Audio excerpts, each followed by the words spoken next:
No, well, first tank so far it's 16. But I think it'll improve as time goes on. We can do that. We'll get started shortly, everyone. Start slow.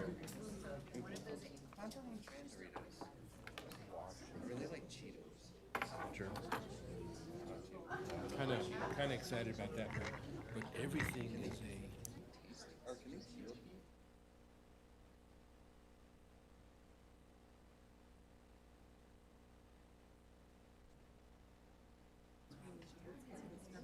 Good evening, everyone. Thank you for joining us for the March 5th, 2026 regular meeting of the Fair Oaks Ranch City Council. The time is 6:30 p.m. and we will begin with the roll call. Mayor and Council, when I call your name, please say here or present. Mayor Maxton. Here. Councilmember Stroop. Here. Councilmember Roden. Here. Councilmember Olvera. Here. Councilmember Pearson. Here. Councilmember Parker. Here. And Councilmember Swearick. Here. With all members present, a quorum is declared. Thank you, Amanda. And would everybody please stand and join me in the Pledge of Allegiance?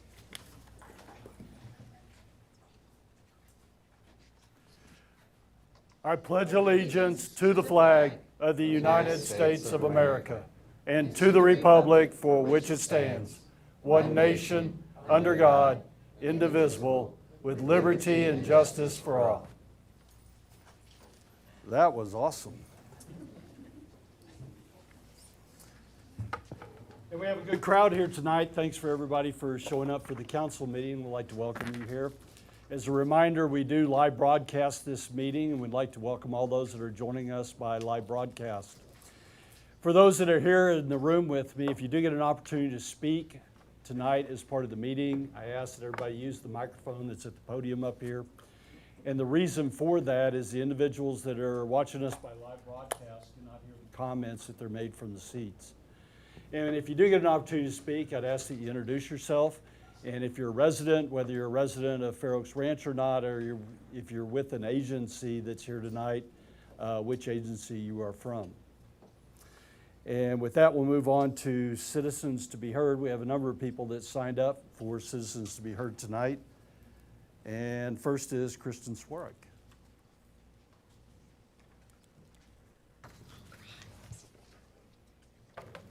Is it okay if I bring my Vanna White up? Sure. Okay. All right. Good evening, councilmen and ladies. This is my first time addressing the council, so I hope I follow all the rules. Tonight, I am presenting. My name is Kristen Swearick. I live at 8627 Willow Wind in the Raintree neighborhood.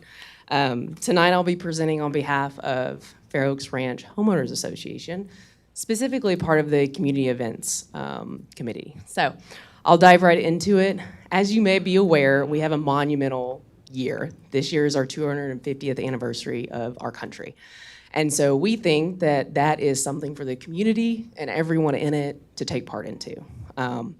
We have a large veterans community, and so what we've done is we've prepared a wonderful plan for how we think this can roll out. And so I know it's on the agenda tonight, and so I'm gonna give you some more details and hopefully add a little bit more excitement to it. So we're very festive. We've got quite a few people out in the crowd that are come here to support, which is just a small taste of what you'll see if this 4th of July parade gets approved. Okay, all right, so do you wanna go ahead? Yes, there is a packet in front of you if you wanna follow along. Yeah, maybe you'll stand over here, yeah. Okay, so 4th of July, we have a proposal for a community-wide parade, which basically comes together and brings everybody else, brings us out and just celebrates the reason that we are here and free in America for our 250th. We've proven that these events do have a lot of merit to them. We recently had our 50th anniversary for Fair Oaks Ranch Homeowners Association, which was 600 people that came out and participated in that event. And so I just can't imagine the kind of turnout that we would have for our 250th for our country celebrating.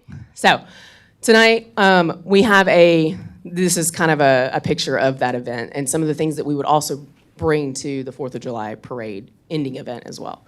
It's proposed to take place on Saturday, June 27th from 10 a.m. until 12 p.m., ending at the Cibolo Creek Community Church. the way that this would work is this would be the event that would kick off all the other events. So we have a proposal to where this would start off everything. So Dee Dee, if you'll just kind of turn it around, we'll walk through all the slides, and I'll give y'all some specific details as we get to each one. Yeah, kind of show it around. Like hold it like this. Yeah, there you go. So this is a picture of the golf cart event, and so for the parade, what we're proposing is a collection of walkers, anybody that wants to participate, also golf carts that are decorated. And what I'm really excited about is all the classic cars. So we have a classic car event usually, and so we know we'll have a lot of really great participation. Okay, and so the route that we're proposing is going to go through the neighborhood. So it will travel mostly through Keeneland, ending at the Cibolo Creek event. And now that the bridge is in place, it reroutes very nicely through the neighborhood, so there won't be any kind of main streets that the parade would take place on. Now, I love that we're getting to present this because it's gonna take a lot of effort, right? And we're so thankful that the city is even considering, partnering with us as we do this. It's huge, and we don't want this to just be a Fair Oaks Ranch event. We want this to be the community of Fair Oaks, not just homeowners association. So that's why we think it's so important. It will take our veteran community, friends, family, the city, residents, local businesses, our neighborhood HOAs, which I guess we'll kind of segue in. So this is the event that we're proposing to kick things off. What I think is really exciting is we have a lot of other events scheduled that are much smaller that will lead into the main event, as I call it, which is the 4th of July fireworks event that the city does a wonderful job putting on for us. So you want to go ahead and show? So we'll have a fun, which one are you showing first, Dee Dee? Yeah, so the walk run, which we've done these before. We would probably dedicate a portion of the trail. So this would be something where it gets all of the kids and the family active and moving, and just kind of another moment for us to reflect on our 4th of July 250th event that's coming. So then we have some other things. We want to celebrate our veterans because without them, this wouldn't even be a celebration back 250 years ago. More than likely, this will be a dinner or a breakfast or a luncheon. Basically, we want to get partnerships, so we don't have all the details on this, but it'll come together pretty quickly. Okay, the next one, it would be the week of, so TBD on. So the parade would kick off on the 27th, and then that following week leading into the 4th of July, we would have different days of events. The next one is, let's see. Yes, it's a youth event. So we want, our idea is that we get the elementary involved. Kids love to do art contests. I have a 2nd grader, and she would be over the moon if I told her that she has a chance to be announced at the 4th of July parade. So the idea is that we get the community involved here, give the kids a fun way to participate as well, and then when we announce the winner at the 4th of July parade. Okay, let's see. Come on, Vanna, let's go. Yes, let me see what slide you're on. Okay, so this is the really fun one. So I mentioned earlier, I'm in the Raintree Woods Homeowners Association. A lot of us are part of Homeowner Association. So we think it would be really cool to not just do an inward reflection of how excited we are, but like an outward reflection in our yards, on our houses, so different patriotic decorations, and we could have a contest where we judge it and we announce the winner at the parade as well.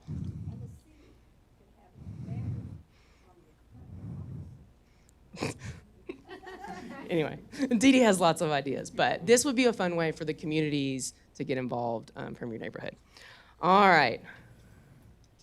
I don't know where I'm at on time, so I'm just going to keep rolling. So this to me is very important. So as you know, 3 minutes, 3 seconds. Oh. Dee Dee yields her time. Thank you, Dee Dee. So this is for the Peace Tree, and this is actually right outside of my neighborhood. It's beautiful. We relit the tree this year. We had a great Veterans Day event, last year. And so this year we would like to dedicate the sculpture that was donated to the Peace Tree at the event, which is an amazing way to just memorialize this moment. And so I'm very excited. As you can tell, I don't dress up for things that I'm not excited about. And so I just think that our community, there's value in bringing the community together and having parades and things like this where everyone gets to line the street. I mean, we go to the Christmas parade and we celebrate, that moment. And to me, as coming from a family that has veterans, to me, this is even on a bigger scale. And so I could go on and on about that, but I do want to go over some details which are in the MOU that you're, oh, yes. Well, I kind of touched on it. So the reason we want to do all this, honestly, is just to be the buildup for the main event that y'all are hosting. And we think it would be a really cool way to get everyone excited, not just for the fireworks, but probably, you know, the meaning behind the fireworks, which is community and, you know, the love of our country. Yeah. I love that I can see the fireworks from my front yard. Okay, so there are some specifics here. I mean, we've presented the MOU. We are proposing, you know, for some help and partnering from the city. When you go through that, the reason I'm here just to present is the MOU is pretty clear. Y'all have worked together already on us to present it. My job today was just really to present the excitement and the participation that we would love to get from it. As you go through the MOU, you know, we think that it's a great bipartisan way for us to all be able to be included and not just certain neighborhoods. And that's really what this is about, is so that this isn't just for a Fair Oaks Ranch Homeowner Association event, but it's for a city event, just like the fireworks are for everybody. So, okay, I also have something else that I would like to segue into. Susie Richardson has a wonderful piece of history that she would like to present to you guys that I think just proves how important this is from our city. So if you just give her a minute, she wants to read through this. Hello, Council. I'm Susie Fair Richardson, and I am the granddaughter and great-granddaughter of Ralphie Fair Sr. and Ralphie Fair Jr. And as we were preparing for this, can you hear me, this opportunity, I thought about the meaning of these celebrations and the effort that goes into it. This does take a lot of effort, and some people, well, it might just be too much for you. But considering all the effort that's made us a free people and a free country and a free community, I've pulled something off of my grandfather's wall that he had there for a while, and this is from John Stuart Mill. He is a English 18th century writer and proponent of liberty. Mill says, "A people may prefer a free government, but if, from indolence or carelessness or cowardice or want of public spirit, they are unequal to the exertions necessary for preserving it, if they will not fight for it when it is directly attacked, if they can be deluded by the artifices used to cheat them out of it, if by monetary discouragement or temporary panic or a fit of enthusiasm for an individual, they can be induced to lay their liberties at the feet even of a great man, or trust him with powers which enable him to subvert their institutions. In all these cases, they are more or less unfit for liberty. And though it may be for their good to have had it even for a short time, they are unlikely to enjoy it for long." John Stuart Mill. So anyway, history always pulls us back to the truths of how and why we enjoy what we enjoy.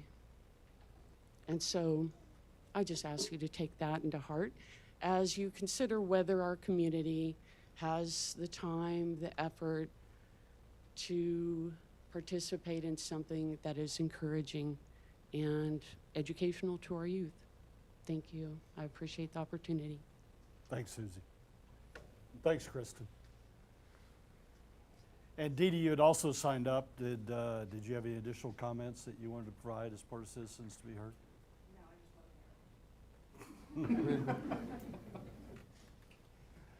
And David Fairhurst, okay. Those were the 4 individuals that I had signed up for Citizens to be heard. Is there anybody else here tonight that didn't get an opportunity to sign up that would like to speak? Yes, ma'am. Ms. Brimhall. Go ahead.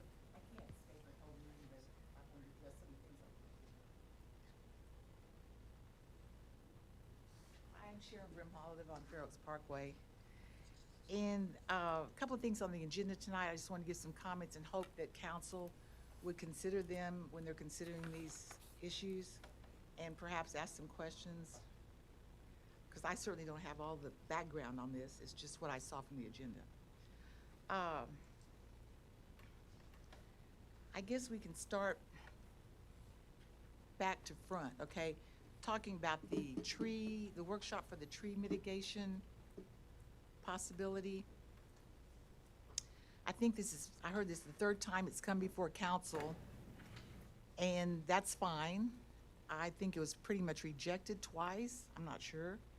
But the point is that when you purchase a property in real estate, you purchase everything that's pertinent to that property. The pools, the hot tub, whatever's in the ground, trees, all of it, it's on the property. It comes with the property. And I don't think the city at this point should get involved in trying to do the tree mitigation process. It would cause more work for staff, it would cost more money, and it just sounds like micromanagement, basically. And I think what a person does on their property with landscaping should be fine. And if there is any restrictions that should be put or any consideration for tree removal or even planting, I would believe that that should go under the HOA, various HOA restrictions, not the city. All the HOAs have what you can do and what you can't do, their requirements. And I just think probably if there's something about the trees, especially heritage oaks, I understand. Nobody in this area would think of cutting down a heritage oak. However, I've seen it, people from out of state come in, they don't like the acorns falling or something, I've seen them cut them down. So that might be one consideration for the restrictions committees to put on in their bylaws or whatever they do. That's just a thought. Then we're talking about the 250th anniversary parade. Thank you all for coming. It's a great presentation. Sounds fabulous. Sounds fabulous. I'm just thinking that, remind me, what is the amount that y'all are asking for from the city? It was 3,000 something? 4,000? Okay. The money's not the point. I just don't understand, because I keep hearing that Forha and the city are separate entities. Are we not separate entities, Forha and the city? Anyway, the point is, city residents pay city taxes, Forha residents pay Forha dues. It's my understanding that Forha has very substantial cash reserves. So I don't understand why they're asking the city. It's not the amount, it's just the principle. Why are they asking the city for $4,000 when if it's basically a Forha event, then I think Forha dues should pay for it. It's kind of like I'm a water and sewer customer, and the taxpayers of the city don't want to pay for my water and sewer expenses. You know what I'm saying? To me, they're just separate things.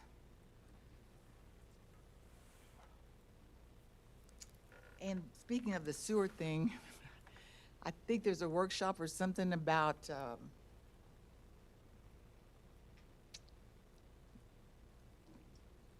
approving, I guess, a bid for the expansion or whatever of one of the sewer facilities.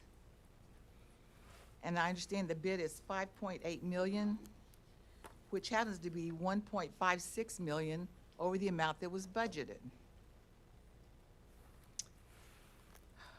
This could result in more debt for the Fair Oaks Ranch Utilities funds. To me, $1.56 billion is a pretty big miss from the budget. And I really don't think the city needs to take on any more debt. It was just last year that we took on more debt that went on our water and sewer bills. So now that you want to add more, I say, please don't. As you know, the borrower is the servant to the lender.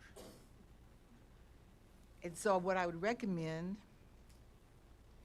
is that either the scope of the project be revised to fit the amount that was budgeted, or the project be postponed until the utilities fund has enough money to pay cash. And I don't really know how the utility funds are managed.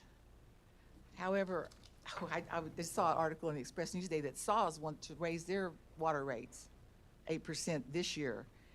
So here's their proposal to the city. 7.9% raise in 2026, 7.6% in 2027, 7.1% in 2028, and 6.7% in 2029. This would raise the average residential customer bills from $56.68 to $75.19 in 2029. So I'm going, well, what is on the SAWS bill? And if they're just talking about the average water bill, not the sewer and sometimes you put garbage on there and other services, just the water part, I looked at my current bill. So for water only, because I'm a sewer customer as well. I know some people don't have Fair Oaks Ranch Utilities at all. Some have just water, and some, like me, have water and sewer, which is very nice. It's a great service.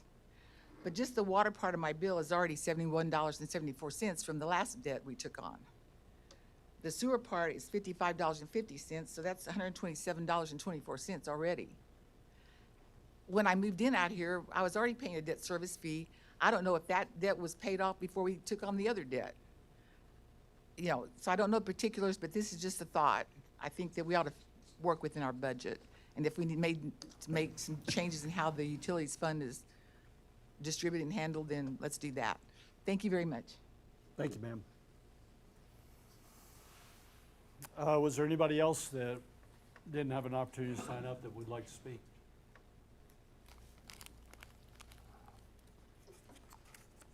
And I do have an individual that submitted a letter and asked that it be read as part of Citizens to be Heard tonight.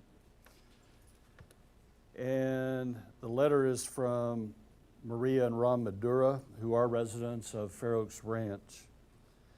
And she writes, Dear Mayor Maxton, council members, and Ms. Chokio, please conclude this email in the public record for the upcoming tree preservation workshop. We appreciate the city taking time to thoughtfully consider tree preservation measures. Fair Oaks Ranch's natural landscape is one of its defining characteristics, and clear, reasonable standards can help ensure that property owners preserve the trees that give our community its unique character. Trees provide aesthetics, shade, property value, protection, and aid in drainage management. We support a balanced tree preservation ordinance that protects these assets while allowing responsible use of private property. Thank you to staff for bringing this forward and to council for your consideration. Please confirm that this email was both received and was written or read into the public record. Sincerely, Maria and Ron Madura. And with that, we'll move on from Citizens to be Heard to our presentations. We have two presentations tonight, and I'll turn these over to Jennifer. Good evening. My name is Jennifer Hudson. I am the HR generalist for the City of Fair Oaks Ranch, and we are going to start with Officer Alan Paz's 10-year service award. So, Officer Paz, you want to come stand next to us? So today we are proud to recognize Officer Paz for 10 years of service at the City of Fair Oaks Ranch. He joined our department in 2016 after being recruited directly from ACOG, if I remember correctly. And since then, he has continued to grow professionally, earning his intermediate peace officer certification in 2021, his advanced peace officer certification in 2022. And throughout his career, Paz has demonstrated our department's We Go First philosophy, not only by responding when our community needs help most, but also by being the first to greet residents, the first to lend a hand, and the first to represent this department with professionalism and respect. His personnel file includes multiple notes of appreciation from residents who have recognized his approachability, his professionalism, and his calm presence. Officer Paz has been awarded 3 life-saving awards during his 10 years here at the city in 2018, 2019, and 2024. This is a testament to his dedication and willingness to step forward when it matters the most. He truly reflects our city's core values of community, collaboration, and ownership. Officer Paz, thank you for your 10 years of service and commitment to the ranch, and congratulations on this very well-deserved recognition.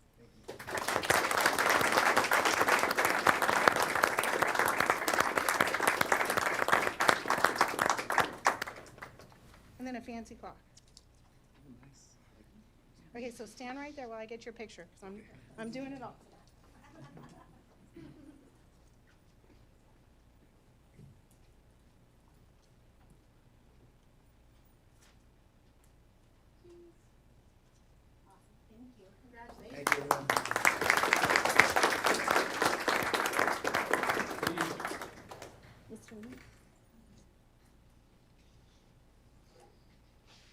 Next up is Jarrett Lee. He is our Water and Wastewater Operator 2 and our Employee of the Quarter for Q1. And so the nominations are submitted by their peers. A very well-written nomination for Jarrett. And we broke it down into our 3 core values, which is community, collaboration, and ownership. And these are extracted from the nomination. So I'll begin with community. During a recent overnight water main break in Raintree Woods, a 30-year resident described the city crew's work ethic as unbelievable, noting how polite and professional they were throughout the entire night. Jarrett never leaves a service call without making sure residents are taken care of, and within the team, he builds community, just as intentionally mentoring his coworkers, bringing his fabulous humor to tough situations, and even smoking Thanksgiving turkeys for his team to boost morale. For collaboration, his team had to say for over a year without a lead operator 3, Jarrett stepped up to fill that leadership gap while working towards his certification. He trains new technicians, supports teammates when they need guidance, and leads by example. Ownership. This year alone has brought extraordinary number of water main breaks and major projects. From rehabilitation work to leading the TCEQ lead and copper study and saving the city over $20,000 on the Dietz Elkhorn project, Jarrett's mindset is always the same. Let's get this done. Jarrett serves the ranch with integrity, grit, heart, and his leadership strengthens our team and our community every day. Congratulations, Jarrett, on being named our Q1 Employee of the Quarter.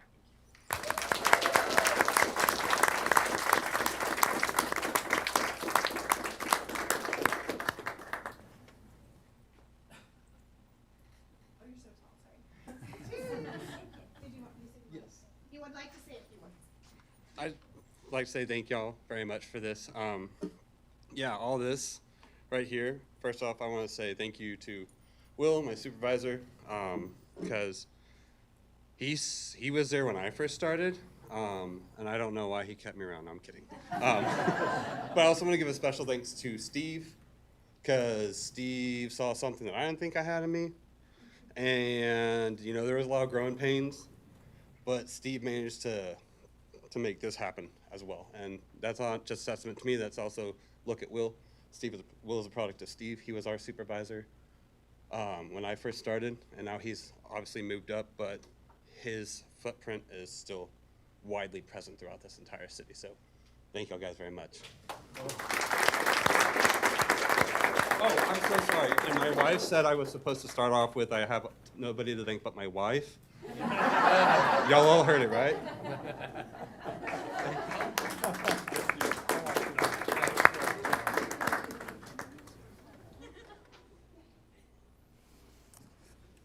With that, we'll move on to our consent agenda. We have 2 items on the consent agenda tonight. First is approval of the February 5th, 2026 regular city council meeting minutes. And second is approval of a resolution authorizing the execution of a purchase order with SHI International Corporation for Microsoft Cloud Services. Are there any council members that would like to remove any of these items from consent to consideration? Everybody good? Can I get a motion to approve the consent agenda? From Scott? From Dale? All in favor of approval of the consent agenda, please say aye. Aye. Any opposed? The consent agenda is approved. With that, we'll move on to our consideration items tonight. We have 3 items under consideration. First is the consideration and possible action approving a resolution authorizing the execution of an agreement with Pasado Construction Company for the wastewater treatment plant Phase 1 expansion project. And Kelsey, you going to kick this off? Yes, sir. All right. Good evening, council. My name is Kelsey Delgado. I'm the project manager for the City of Fair Oaks Ranch. Tonight, we bring you the approval of a resolution authorizing the execution of an agreement with Pasado for the wastewater treatment plant. Included with the resolution, we have prepared a presentation overviewing the project budget, bidding process, and the financial impact with a proposed debt service fee rate structure for awarding this project. The presentation can be found on page 35 of your agenda packets. Summer Fleming, our Director of Finance, will be assisting me with the financial slides that'll be found later on in the presentation. So starting out with project background, the wastewater treatment plant Phase 1 expansion project aims to address aims to address the immediate needs of our existing wastewater treatment plant. Improvements include the effluent pump station and pipeline conveyance improvements, bottom of the hill lift station upgrades, and odor control mitigation. These upgrades will improve the pumping capacity and upsize the conveyance, allowing additional effluent water to be sent to the golf course ponds to meet total build-out. Final design was submitted back in November of 2025 and then was advertised for bid in December. Looking at the project budget, the estimated total cost of this project was at $5.6 million. The project cost was broken down into 3 categories, one for design, construction, and then management. The budget for design was at $1.2 million, construction budget is $4.2 million, and the management is $212,000. Throughout the design phase, our consultant, Kinley Horn, provided updated opinions of probable construction costs, or OPCCs. The latest was received in November with the final design. This OPCC included a base bid of just over $4 million, with 2 bid alternatives, which will be discussed on the next slide. The total construction OPCC was $4,424,420. During negotiations and upon further review, it was found that the November OPCC contained a calculation error. So it was corrected and revised to show a new base bid of just over $4.4 million, including both bid alternatives. The new total construction OPCC was $4,783,725. The difference between the November and the revised is right around $359,000. As mentioned, this project went out to bid in December of 2025 and included 2 bid alternatives. Bid alt 1 was for the odor control improvements. Bid alt 2 was for the existing sanitary sewer replacement with a manhole installation. The city accepted bids both in physical and electronic forms and received 3 electronic proposals with their cost breakdowns shown on the slide. Proposals ranged with a base bid starting at 5.8 all the way down to 6.3 million. As indicated in the table, there was also a large discrepancy between the bid alt prices. Bid alt 1 being between 155 and 350,000, and bid alt 2 between 58 and 165,000.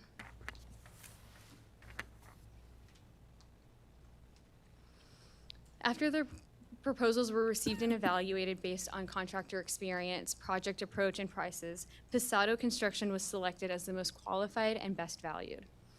After they were selected, staff in Pasado entered into negotiations to identify value engineering and cost-saving opportunities. Pasado was able to reduce their base bid by about $170,000 by obtaining improved pricing for electrical and SCADA integration. With this cost saving, their base bid went from 5.8 to 5.6 million. Staff also does recommend the approval of bid alt number 1 for odor control improvements in the amount of $155,000, bringing their total construction cost to $5,801,968. This new construction total is around $1.5 million over our current construction budget. There was also a large cost difference between the revised OPCC and the actual project construction cost provided by Posado. The city's consultant provided a detailed comparison highlighting some of the primary contributors to that cost increase.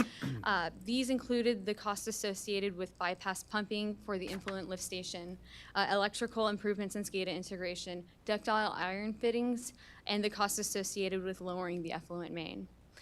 Those 4 items alone contributed to about $1.5 million of unforeseen increases in costs. With that, I will turn it over to Summer to discuss financial impact and the debt service fee projections with awarding this project. Thank you, Mayor and Council.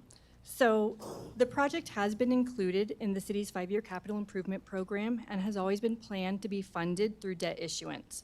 So while the construction costs have increased from earlier estimates, the financing mechanism itself is not new. Because the final construction cost is higher than originally projected, staff worked closely with our financial advisor at Samco Capital to update the debt analysis and evaluate multiple structuring options. So in reviewing those options, our focus was on 3 things: smoothing the impact on customer rates, maintaining long-term affordability, and preserving financial stability. So rather than implementing a strictly level debt service structure with equal payments throughout the term, which would result in sharper increase in the first year, we're recommending a structure that moderates payments in the early years and creates a more gradual and stable debt service profile over time. Now, this approach results in higher total interest costs over the life of the debt because earlier payments are lower, principal remains outstanding slightly longer. However, staff believes the benefit of avoiding a significant first-year rate increase and instead providing that smoother, more predictable transition for wastewater customers outweighs that incremental increase in the long-term interest expense. So this structure does prioritize rate stability and customer impact management while still addressing our critical infrastructure needs. So on this slide, you can see the projected impact to the monthly and annual wastewater debt service fee over the next several fiscal years. Currently, the fiscal year 25-26, the monthly wastewater debt service fee is $16.91. Now, under this recommended structure, the fee is projected to increase to $17.36 in fiscal year 26-27. That's about a 2.6% increase. You'll notice that the projected fee decreases in fiscal year 27-28 and then adjusts slightly in the following years. That variability is due to this issuance being layered with our existing debt schedules, each of which amortize at different times. So as those payments go up or down, the total annual debt service changes slightly from year to year. But these projections assume a 1.5% annual connection growth and preliminary interest rate estimates between 4.5% and 4.75% on the debt. A debt issuance is planned for this August as part of the FY 26-27 budget process. That means that the final numbers, including interest rates, will be refined at that time. So what you're seeing tonight is just a planning projection, not finalized issuance or exact numbers. But again, the key takeaway is that while infrastructure projects of this scale will always have some rate impact, this structure intentionally reduces the risk of a sharp first-year rate increase, and instead it provides that smoother, more manageable path forward for our customers.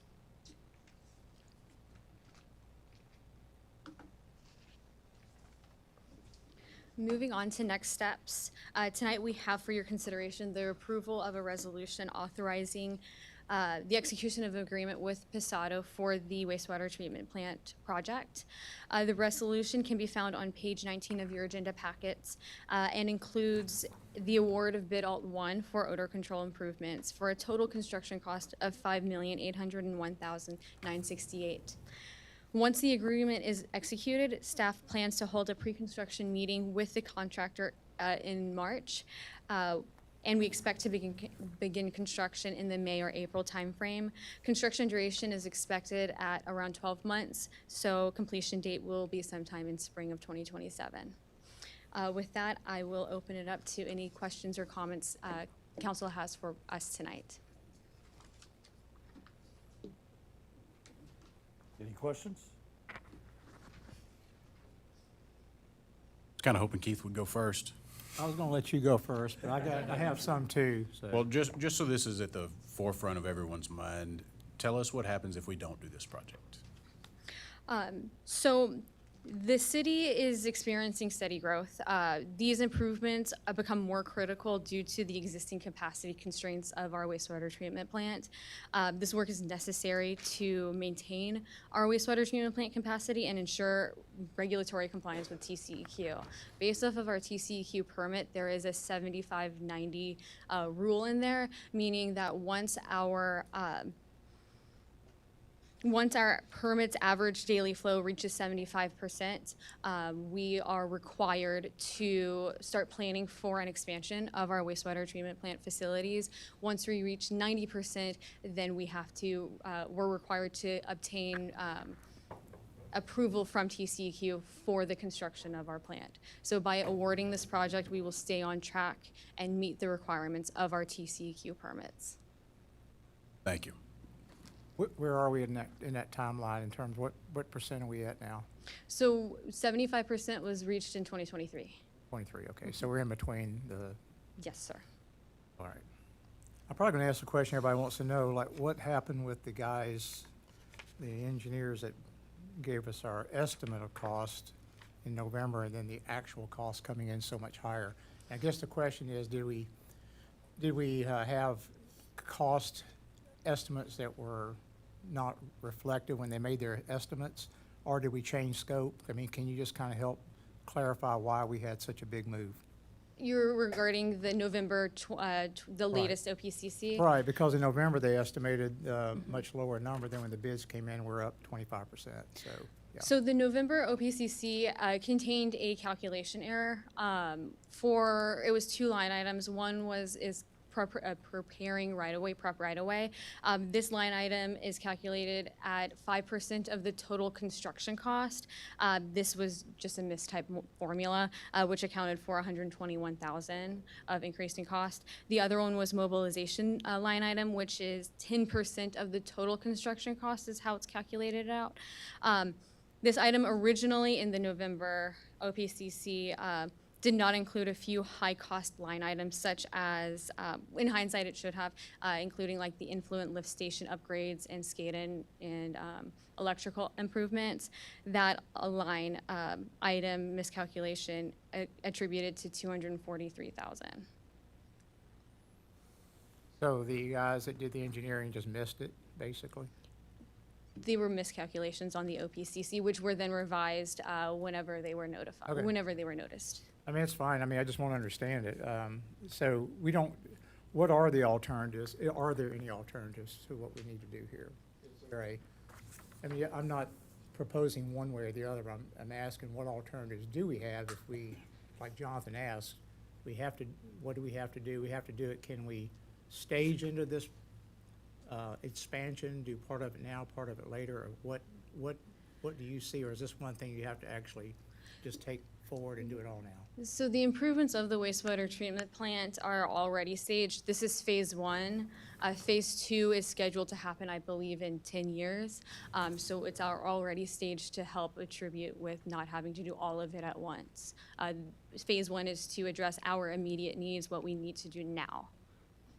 This build-out takes us through when? As far as, does this take us through capacity for when the city's fully built out? Total build out. We're at 11,500 residents, more or less, and our total build-out's what, 14,500? Is that approximately right? Am I close? 16,000. Oh, 16,000? Okay. Okay. So that gives us the headroom. Okay, I got a question for Summer.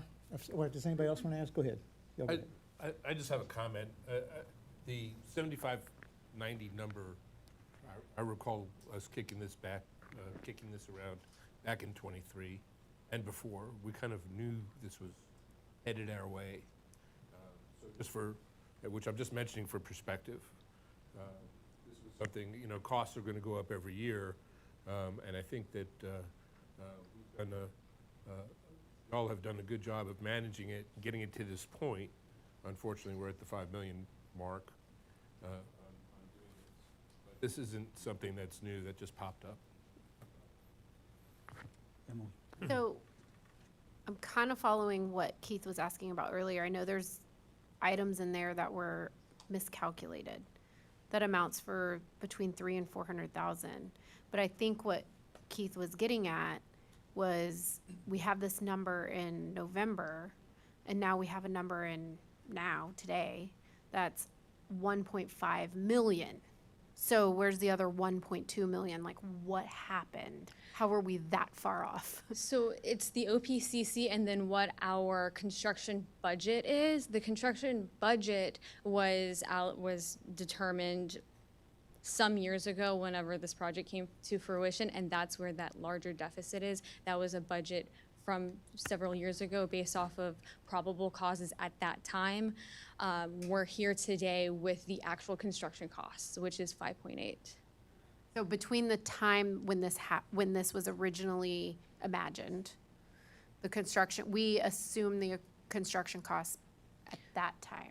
Those were assumed construction costs without doing a full design of these projects and looking at line by line materials, the cost of the labor, all of that, without doing a deep dive. We won't know what the true cost is, which is why we're at 5.8 now. That is a high, whenever we had the project in fruition or we came up with that budget, that was the assumed or high level estimate on what the project was going to cost at that time.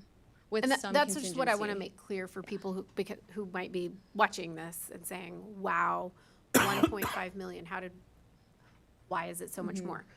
So they understand that it was construction cost, and obviously we all know over the last couple of years, construction costs have gone up dramatically.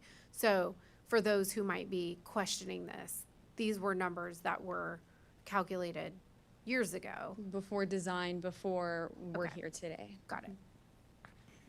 Go ahead, Keith. Or Ruben, yeah. It's a summer question, so I don't know if Okay. Just on that point, when did we do the budget originally for this? About how far back? Do you recall? Roughly? 2 years ago? Longer? Well, I know it was part of the scope that the Bond Advisory Committee looked at back Yeah. in October of 2023. So Right. at least at that time, the construction costs were probably pretty similar even during that process. Right, okay, and that's just to answer what Emily said, that, you know, this is a number back here, some things have changed, okay. Summer, okay, so the big question for everybody in the room is how much is this gonna hit my bill every month, right? So can you clarify on the rate there? What, the rate impact is actually going down, I think. Well, from- next year it would go up to $17.36. So that's, 45 cents a month, yes. Okay, estimated. Yeah, so your annual fee this fiscal year is $202.92, and it would go up next year to $208.32 under these assumptions. And then you have 2 years where it does go down. That's just, again, we're taking this debt service schedule on top of the other two that we have. And so as those might go up and down, the total goes into the calculation. And the debt service fee is calculated each year based on the utility debt payment divided by the number of connections we have as of July 1st. So each year, you're spreading that debt payment amongst more users as well. But overall, based on what you're showing, it's a $4.50-something cent increase for the year in debt service fee. Yes, intentionally structured this way to make it more affordable and not have a huge spike in that first year. Which will happen And then next year, and then after that, it'll continue to decline. It's not going to move too much between each year. I mean, it goes up to $184.68 in FY 29-30. Again, that's a function of the other payments. But overall, it's gonna go down and then But that was the fluctuate from there. intention of what we wanted, is to keep it level, so we weren't fluctuating up and down. We Right, with wanted each a- issuance, right, We wanted everybody to expect what the wastewater fee would be. yes, and have smaller increases each year. Okay. So the impact is minimal to most customers, very small. But we get this plant put into production, and that takes care of us going into the future for phase one. And then we have the other phases that you've already put into our plan in our estimates, right? Yes. Ruben? Just to clarify, these increases are for only the customers that are on wastewater, not like, if you're on water but not wastewater, this doesn't affect you. That's correct. You said that you structured it this way to sort of eliminate a big spike in first year, but that the result would be getting more interest, much more interest. So it'll be $198,900 over the 20-year term. So that's about $9,950 per year. And then if you divide it by an average of 3,000 users, I think that was like $3 a year additional in interest per user. How much more in interest a year? Total? $9,950, Over how many years? 20. And then if you structured it the other way, where we're not paying more interest, you'd have a larger spike first year? Like, what kind of spike would it be?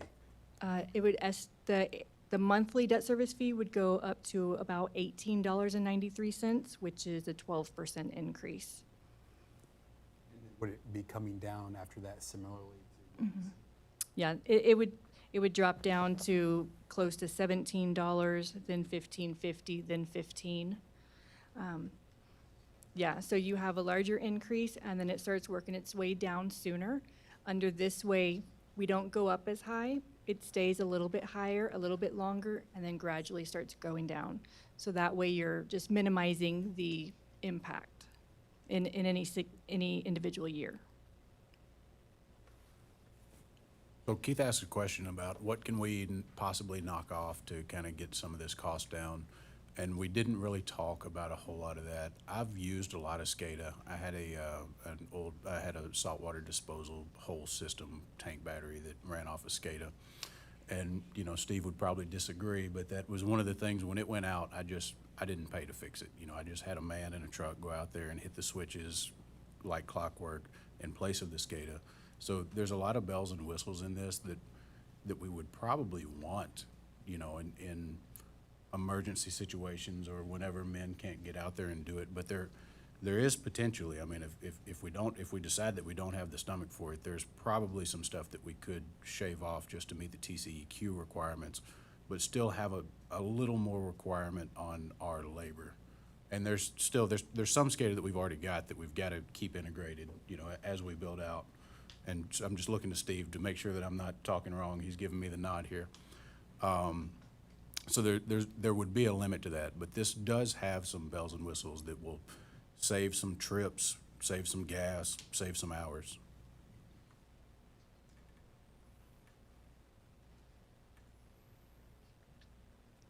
Any other questions? Any questions from anyone here tonight? Thank you. From council, can I get a motion to approve a resolution authorizing the execution of an agreement with Posado Construction Company for the wastewater treatment plant Phase 1 expansion project, including bid alternative number 1, expenditure of the required funds and execution of all applicable documents by the city manager? So moved. From Keith, and a second. Second. From Ruben. Any further discussion from council? Comments that you'd like to make?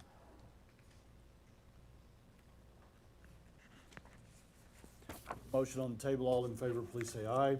Aye. Any opposed? Motion is approved. Thank you, council. Thank you, Kelsey and Summer.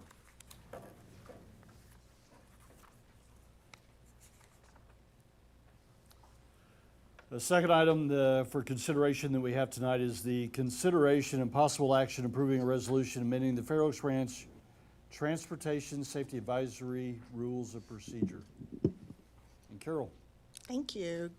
Good evening, Mayor. I'm sorry, thank you. Good evening, Mayor and City Council members. Carol Van Zant, Assistant City Manager. And with us also tonight is Chris Depke, Vice Chairperson from the Transportation Safety Committee. Information on the committee's proposed rules of procedure amendments begin on page 46 of the meeting packet. At the February TSAC meeting, the committee conducted a comprehensive review of its rules of procedures. Following the discussion, the members recommended advancing 2 statutory amendments and 3 administrative amendments to the City Council for your consideration.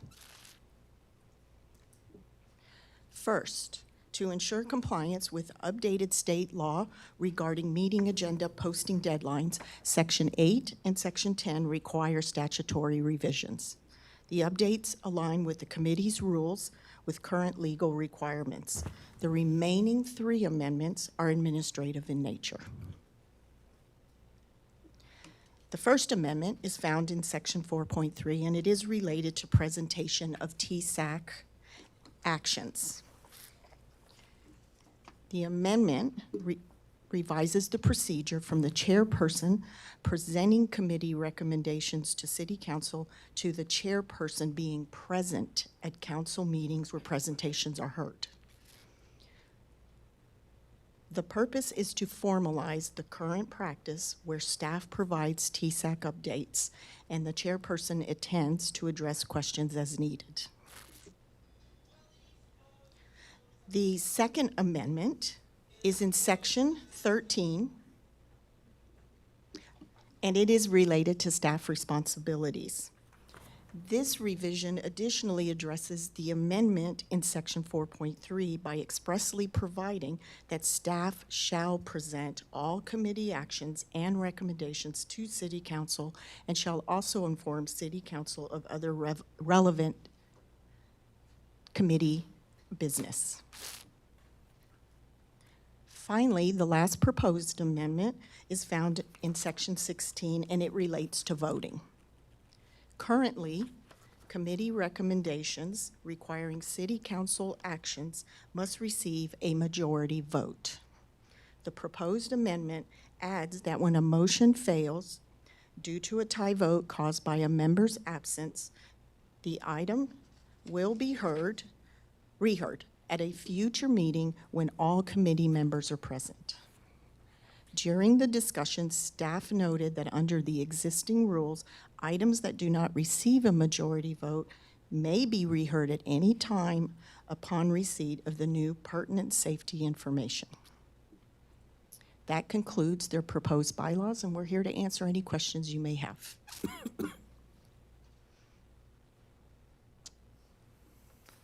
And I believe Chris Depke's here representing the TSAC if you have any questions on what they discussed.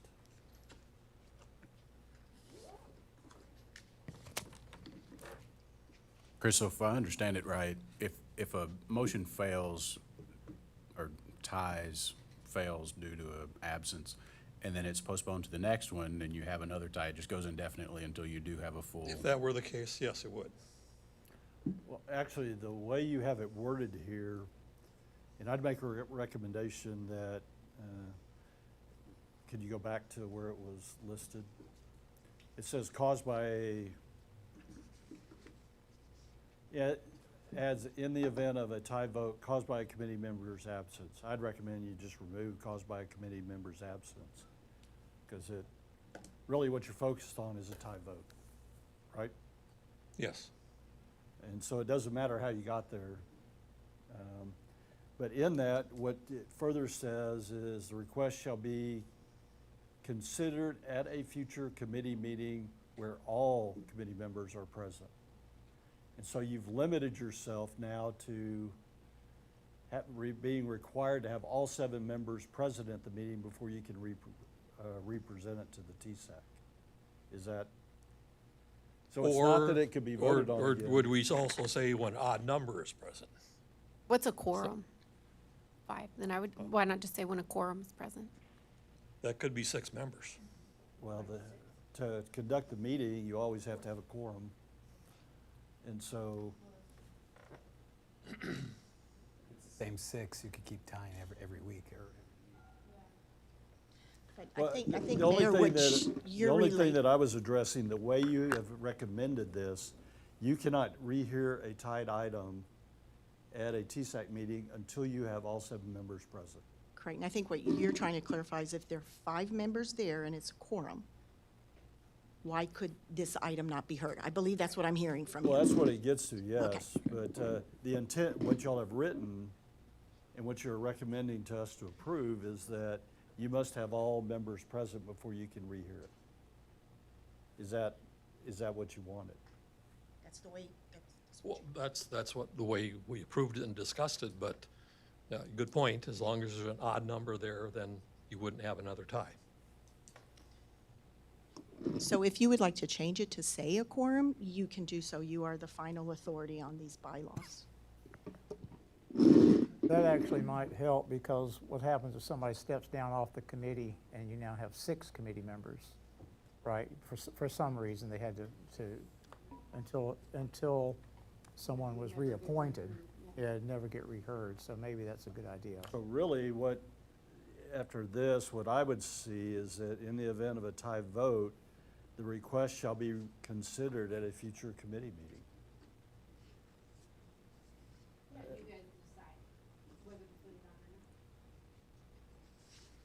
I mean, you have to have a quorum, so there's no sense in putting quorum down because you have to have a quorum at the meeting to conduct the meeting. So that's just additional. And then that allows it to be reheard at the next meeting rather than the other paragraph that says it can't be reheard for 365 days. Correct. But a quorum could be 6 members, it could be 4 members, which could cause a tie. Or not. All right, I mean, I don't think you can put it, well, are you gonna request that it not be heard until you have an odd number of, I think that's, Well, why don't you just say at least 5 members present? And if there's 6, there's 6, but like, at least it doesn't limit you. If there's only 5, then you can have it reheard. Or we just take out the number altogether as you suggested. yeah, I think it's, Reconsider. my recommendation would be that, don't limit it by quorum or numbers, just say, if we have a tie vote, we're gonna take it to the next meeting and rehear it then. Yeah, that's good. so would it be future meeting or next meeting? I think you say future, to leave it flexible.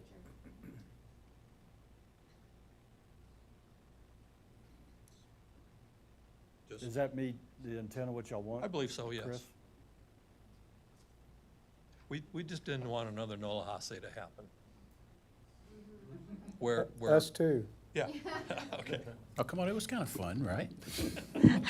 So Mayor, I just wanted to clarify, are we removing in the member's absence as well?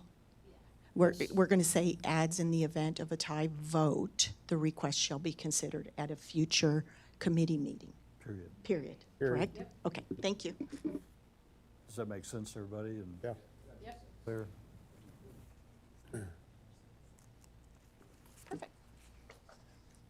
And there is no timeline on that future committee meeting. It's just a future committee meeting, right? So the way it reads right now, it could be next one or a year from now or whatever they decide. Yeah. And Carol, staff is okay with the paragraph 13-0G? That was the city staff shall present all committee recommendations and or actions. Staff is okay with it. Okay. If you want to amend it to clarify exactly, because it says all actions, recommendations, if you wish to clarify. I believe the intent of this is for a report to be made to council on what's being, the business and the recommendations coming out of the TSAC. So it's just a quick report to council. So for Correct. clarification, Uh-huh. if it helps, we could say something like, the city council shall see all actions, recommendations. That mean, I mean, we bring it to you either in a report format, presentation. Is a presentation a full-blown presentation? Is that what your expectation is, or is your expectation you just want to you want to receive a report of what occurred at the last meeting? no, we If don't, nothing is required of city council action is what I'm referring to. we don't ask that of all the other committees. I think when y'all have a recommendation or an action, that's all we need to see. Okay, this says all. Well, it says. So you that's sh- why I want to clarify Well, no, it. it says you shall present all committee recommendations and/or actions. So you don't have to present it to council unless it's being recommended or if it's an action. I apologize, section 13.1 is being changed to add the requirement that staff shall present all actions to the city council. So I just want to make sure we understand that means actions, recommendations, reports. Well, I don't know how to And define. previously, I believe the council did say, no, just bring to us Okay. items that require our action. So the way that it reads in the packet, is that how What you're page are you intending on? it? I'm sorry. 54 of the packet. 13G. What 1G? So item G, city staff shall present all committee recommendations and/or actions to the council and shall inform council of business. So any kind of recommendation, any kind of action that they take would be presented to you. So part of this was generated from our council discussions. And what it is that we wanted to hear back from TSAC about their business. And so initially, initially when this was discussed, it was actions that go through TSAC. If they made a recommendation to forward to council, then it would come to council. If they, through vote, determined that they did not want to make a recommendation to council, then it would stop there. And so we've had discussion between council at 2 different times now, whether we wanted a report to us to let us know maybe there were things that were considered that were not sent to council. And do we want to be aware of those? And that's really what I believe this item relates to. Thank you, perfect explanation, yes. Does that make sense? mean- Yeah, go ahead. I don't think, we don't require that of any other, Right. like kayak or MDD or P&Z, like if they aren't making a recommendation to us, that would be requiring them to basically present their agenda and everything that happened on their agenda to us at our meetings. And I think that's crazy. Thank you. I really think that we only need to know what they are recommending to us. Unless it comes up in an agenda item and they want to speak about, hey, this thing came through TSAC and here's how we did it. They can talk about it on the agenda item. "Hey, we've actually considered this before and nothing happened. And they can tell us then. Otherwise, if it's different and they're making a recommendation to us, then obviously we need to know about it. But I don't think we need to know about every single thing that's on their agenda all the time. I have a different take. I can understand not needing to necessarily know if it's 07 or 70 comes to us, but if it's 07, I think it's pretty much a no-brainer. When there's something a little bit more controversial, maybe controversial is not the right word, but if it's 3-3, 4-3, 3-4, whatever, we could have constituents reach out if it affects them, and they could want to know more about this issue, and we would have no idea about it because it never came to us. Put it on the agenda. I mean, that's what I mean. Like, if you have constituents come to you and you want to talk about it at a meeting, put it on the agenda. So I would say not a full-blown presentation, but, and maybe not everyone on council needs it, but if it's I would like to have a brief overview as to what is going on, just to have an idea. So taking a combination of what you both said, would something like city staff will provide a report to the city council of committee recommendations or actions, and then from that report, if you want it on a future agenda, you could do that? Would that, is that a I still think differently. I disagree with Ruben, agree with Emily, that we're not requiring this of any other committee, right? And if we want to know what happens at P and Z, to use that as an example, we can go look at P and Z minutes. We can request that. Anybody who wants to understand what happened at TSAC can request the same. So Ruben, if you're interested in that, you know, or I'm interested, we can go ask for that. But to take up time at the council meeting to read a report that we can get on our own until it comes as an action item here, or as Emily said, somebody on the council would like to put something on the agenda or the specific discussions, I don't see the need to have TSAC tell us everything they went through, frankly. I just want to know what they recommend, because that was their purpose, was to recommend things to us so that we can take away time from here to take care of other business. So I'm not in favor of a report to council in a formal meeting. But you are in favor of staff presenting the recommendations? to Only you? recommendations. Yeah. And that was part of this, was to codify that staff does the presentation, not the chairman. So we were trying to That's fine. codify Yeah. that in that. I think this we're clarifying. Yeah. Okay, so I'm going to clarify a little bit further. They make recommendations that an item fails. It didn't get approval. Are you just wanting recommendations that require council action? A failed Because we've item is- had some failed item where they're recommending that this item doesn't proceed to council. If it failed, it is not a recommended. recommendation. Perfect. Yeah. Just want to make sure. Yeah. Perfect. So we could, looking at this, city staff shall present committee recommendations and/or actions that require city council actions to the city council, and would that work? Sure. Yeah, clarifying that require council, that'll help.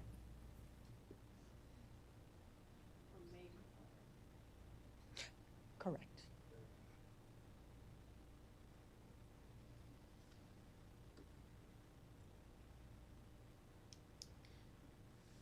So there is that additional statement that says, "and shall inform the council of other committee business." Are we, No. At least this side says no. I don't know what the other side wants to do. They're quiet down there. Very agreement. I agree with Keith and Emily largely, and I see Ruben's point, and I understand his concern that, you know, if I have a neighbor that walks up to me and is like, hey, what gives, man? This died in TSAC, and, you know, this is something that we really care about on this street, you know. But I do understand that there's gonna be a lot of those issues, you know, and we can't efficiently take care of every small block, you know, at once, but that's what TSAC is designed to do, is to,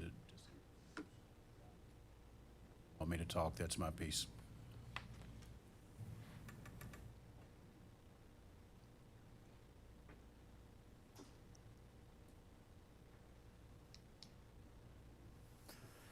Yeah, I was just looking at the wording, so right now, city staff shall present all committee recommendations requiring city council, I don't even know if you have to say that, to the city council.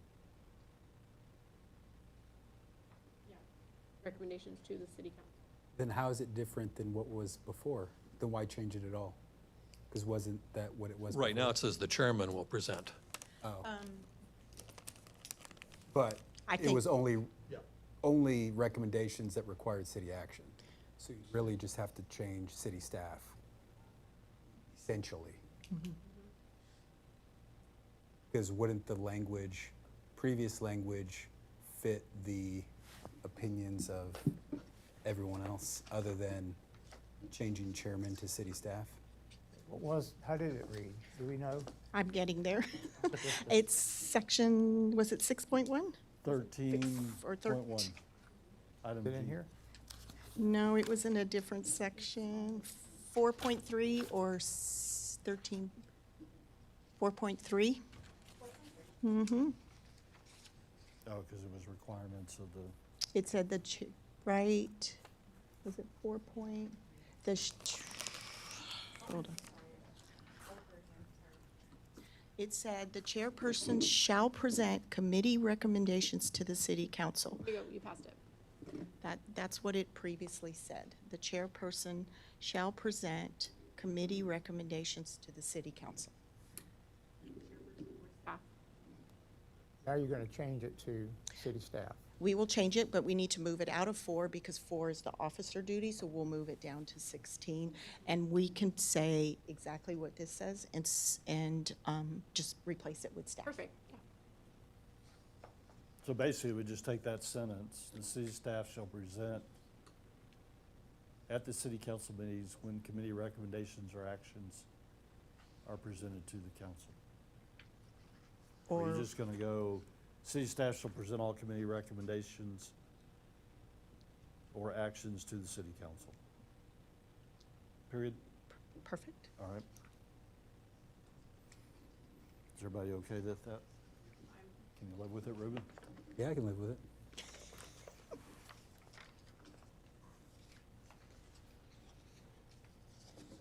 And the rest of it, the chairperson may act for the staff if necessary. That, No.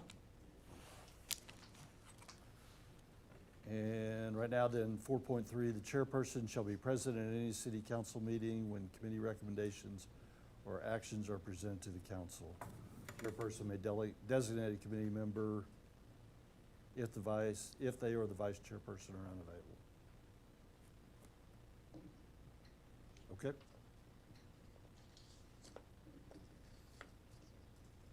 Any other No, I'm questions? sorry, I was just looking to see if there's any other comments from any other section. Anybody else? Okay, any questions from anyone here tonight?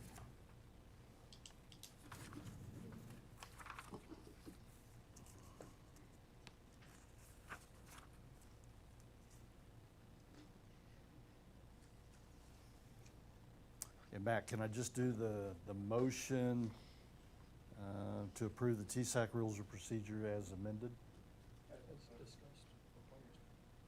Because we've amended what was in the packet. Oh, as proposed. Yeah. Okay. Yeah. And that'll capture the changes that we've.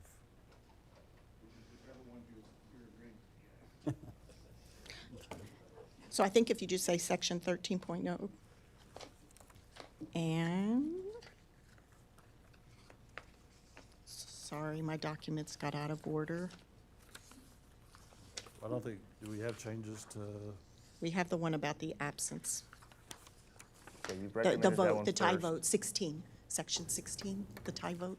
so then it's just 13.1 and 16.3. Yeah. Yes. I think as proposed for 13, section 13 and 16. Okay.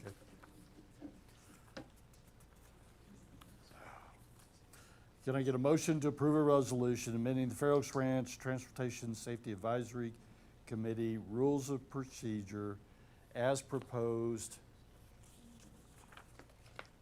and discussed for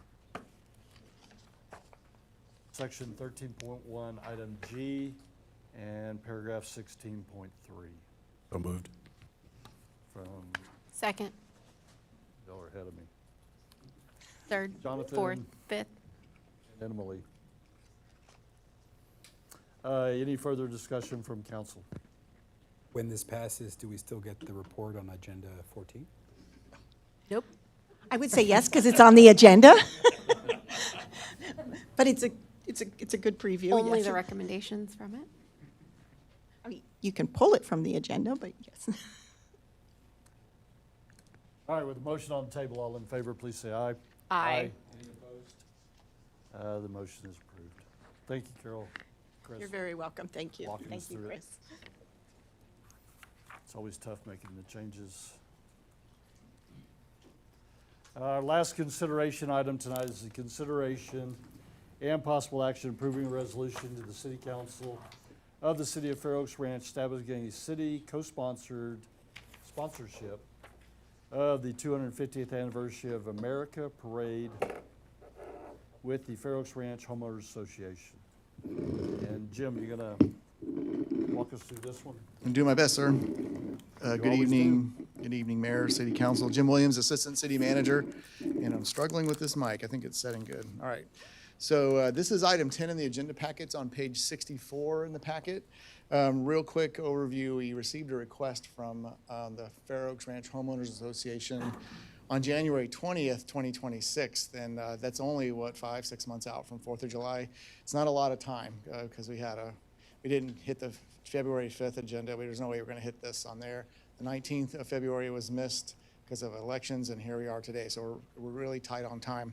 So we sat down with members of FORHA, Ms. Van Zant and I, city manager's office, and we started exploring from the request what was in the realm of possibilities and what we could actually pull off from a staff perspective and from the city perspective. And what we realized is there's some decisions that aren't ours, and that's why we're here tonight in front of the council. So for your consideration tonight is a resolution that would do 4 things. It would establish the city's co-sponsorship of a 250th anniversary of America parade with the Fair Oaks Ranch Homeowners Association. Number 2, it would declare that the parade serves a public purpose. And 3, it would authorize city street closures. And lastly, it would authorize the execution of a memorandum of understanding with the Fair Oaks Ranch Homeowners Association. So we'll go to the MOU real quick.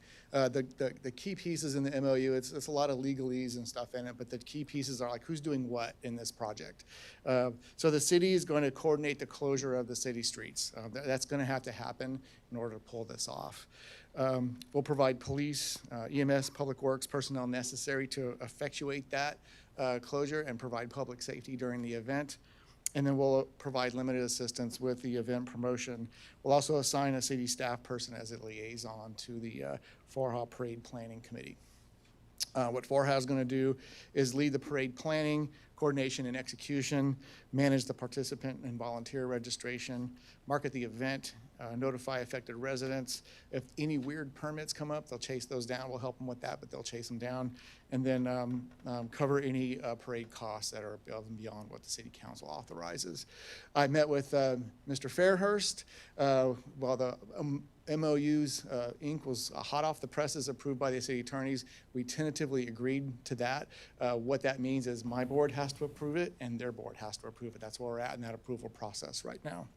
And that's it for the MOU. Let's go to the parade route. I can give you guys a quick peek on what's going to happen with that. What we're tentatively planning on the battle map here. So in general, the parade route will start, let me get my map out here.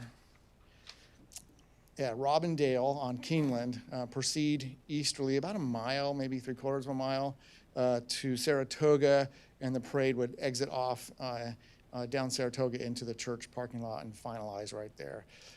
Setting up the logistics for that, we're pretty confident we can use most of Robindale to safely stage parade participants, but we may need to use part of Intrepid to do that also. We'll call that as we get closer and we figure out what the parade participation looks like. Spectator parking would be westbound from the start of the parade down Keeneland to the River Trail entrance. We wouldn't block that neighborhood off. That's the intent. And then we would have overflow parking down here on Saratoga up to the cul-de-sac. Parade entrance, the participants in the parade would enter off of Silver Spur, either from westbound or eastbound or westbound on into Robindale, and then stage in this kind of facing to the north to south setup. City resources, we would need, real quick guess, talking to staff, we would need to provide 4 law enforcement officers, one doing a block right here with barricades on the north side of Robindale, one doing a block on 3351 here, Ralph Fair Road off Keeneland, another block right at the parade start, and another patrol law enforcement person right here helping to keep traffic and spectator parking going smoothly. We would also block off these cul-de-sacs right here, Royal Valance, Sweet Ridge, and Wildfire. We wouldn't need a police presence here, but we would need volunteers to cover that traffic. The gist of what we would do from a timing standpoint, parades right now plan to start at 10 a.m. as close as we could get it to create the least amount of disruption in the neighborhood. At some point, we would start blocking this off and block off that. that western side of Keeneland, eastern side of Keeneland and the western side.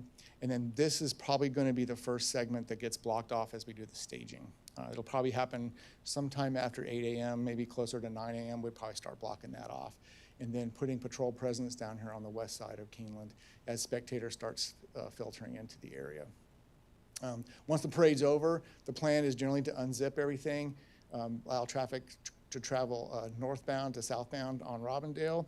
And then as spectators are leaving, we should be able to move spectators westerly on the tail end of the parade out to Ralph Fair Road and then back down to out to the west of Keeneland. So that's the gist of the parade route and the general logistics of it. We still have a lot of planning to do. There's still a lot of things we need to cover between now and then. So that wraps up my staff report. I'm happy to take any questions. And in your packet, I prepared an alternate motion if someone was interested in that. Questions? Go ahead, John. So the $3,800 that you have earmarked, is that just in law enforcement, or does that include the planning that you still need to do, or? I'm sorry, I missed. The money that you have earmarked as you know, our contribution to the parade, is that only law enforcement, or tell me how that's kind of split out? So that includes the law enforcement piece. We're not sure right now if I'll be able to use our current police officers. I'll have to hire on some contract officers. We think we could use our police officers. It just depends. The next weekend is the big 4th of July event. We're ramping up into that. And so it's going to be a big week for us. We may need to augment that. The rate for that is $55 an hour. And then our after hours overtime rate on public works staff, we need about 3 folks to help place the barricades and do the street sweeping at the end of the event. That'll be, that's that cost right there. And the barricades we'll have to rent. We don't have those in stock right now. Do you have any administrative cost factored into that? No. Ms. Van Zant and I will cover the administration piece of that. We'll probably be one of us will be the reps to the FORHA board planning the event, and we'll show up on the day of the parade just to help out with law enforcement. We won't be acting in a law enforcement capacity. We'll just be there as city reps. Thank you. Yep. Anybody else? And Jim, I had a quick question, so it's probably more for FORHA. So what we've laid out is an memorandum of understanding that we would both sign. For FORHA, are y'all confident that these are the requirements that you're gonna need from the city?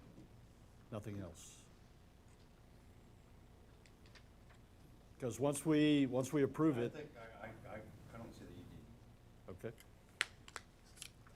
And then the only other, I hope this is a great event. I hope you have 50 classic cars, we have 100 golf carts, we have lights, whatever it is that we can do, it's a great event. But what if we get to a point that it's like 2 weeks out and we just don't have the participation that we anticipated? Could we just put a date in there that says, hey, we'll review it to ensure that we have the participation that warrants going ahead with this event? Would y'all be okay? 14 days before. And would everybody else? Is that what's covered in the alternate motion? They were good with that date? I'm assuming they'd be good with that date? Well, that's kind of the discussion we're having right now. So the alternate motion covers a little bit bigger of a planning gap. I think it's 30-day window, but if it was needed to go to 14, we could adjust that language pretty easy. More is better, isn't it? I mean, from our perspective, I haven't gotten an answer from PD yet, but once I set police officer schedules, the closer I get to that date and I change things, it's really disruptive on them. So I would prefer more time from an administrative perspective. You know, more time is better for the assets that we're gonna have to contract with, whether it's our own PD or other officers. But the challenge is when you go out 30 days, do you have a good picture of the participation of what we're gonna have as part of the event? I think that's. And 30 days before is like right at Memorial Day, too. Yeah. Just for previous events that we've held. Dee Dee, can you come up here? So it gets on the record, thanks. Just the previous events we've had, it normally takes up to about a week before we get to know how many people actually show up. People are late in signing up, and that's just a natural thing for people. we have to have the contracts signed by the church way ahead of time, okay? And then we have to get the food vendors also for that particular time. And we have to get the bouncy house. So we have a lot of cost up front for Forha that we have to cover. So giving it. You can do all that without the parade, though. So you can still go ahead with that. Oh, yes, we can still do that. Right. It would not affect that. The only thing we need to affect is whether we can gin up enough people to go. Right, and it takes, like I say, as we planned it, we were planning at least 9 months ahead of time to get things started. And so I had a timeline all set up and when we were supposed to get this done, so I'm kind of behind the scene already. But if it gets approved, then I can immediately start getting volunteers, start putting it out to the citizens, and this is where the city goes ahead and helps out. The comment that was made earlier on why you have to go ahead and help us out with this is because not all members in the city belongs to Forha. And we're putting a big chunk of money into this from Forha. And we did this solely because we want to have a citywide event. And this is the reason why we came to the city to say, let's partner up and do an actual city event, just like you do the fireworks. And so a lot of people do not know that we do not have. We have one major subdivision that is not in Forha. And so our plans are to try to go ahead and get them. So I don't know, about a month. I think 2 weeks would probably give me some time to see how many people are registered.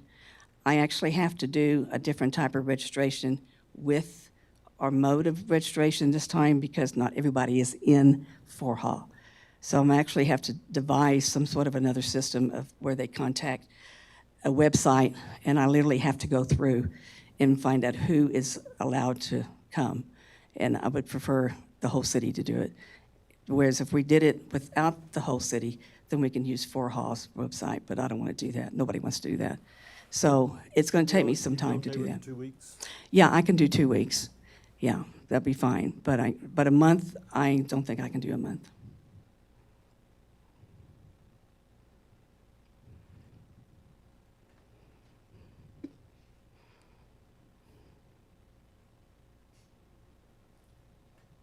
Any other questions?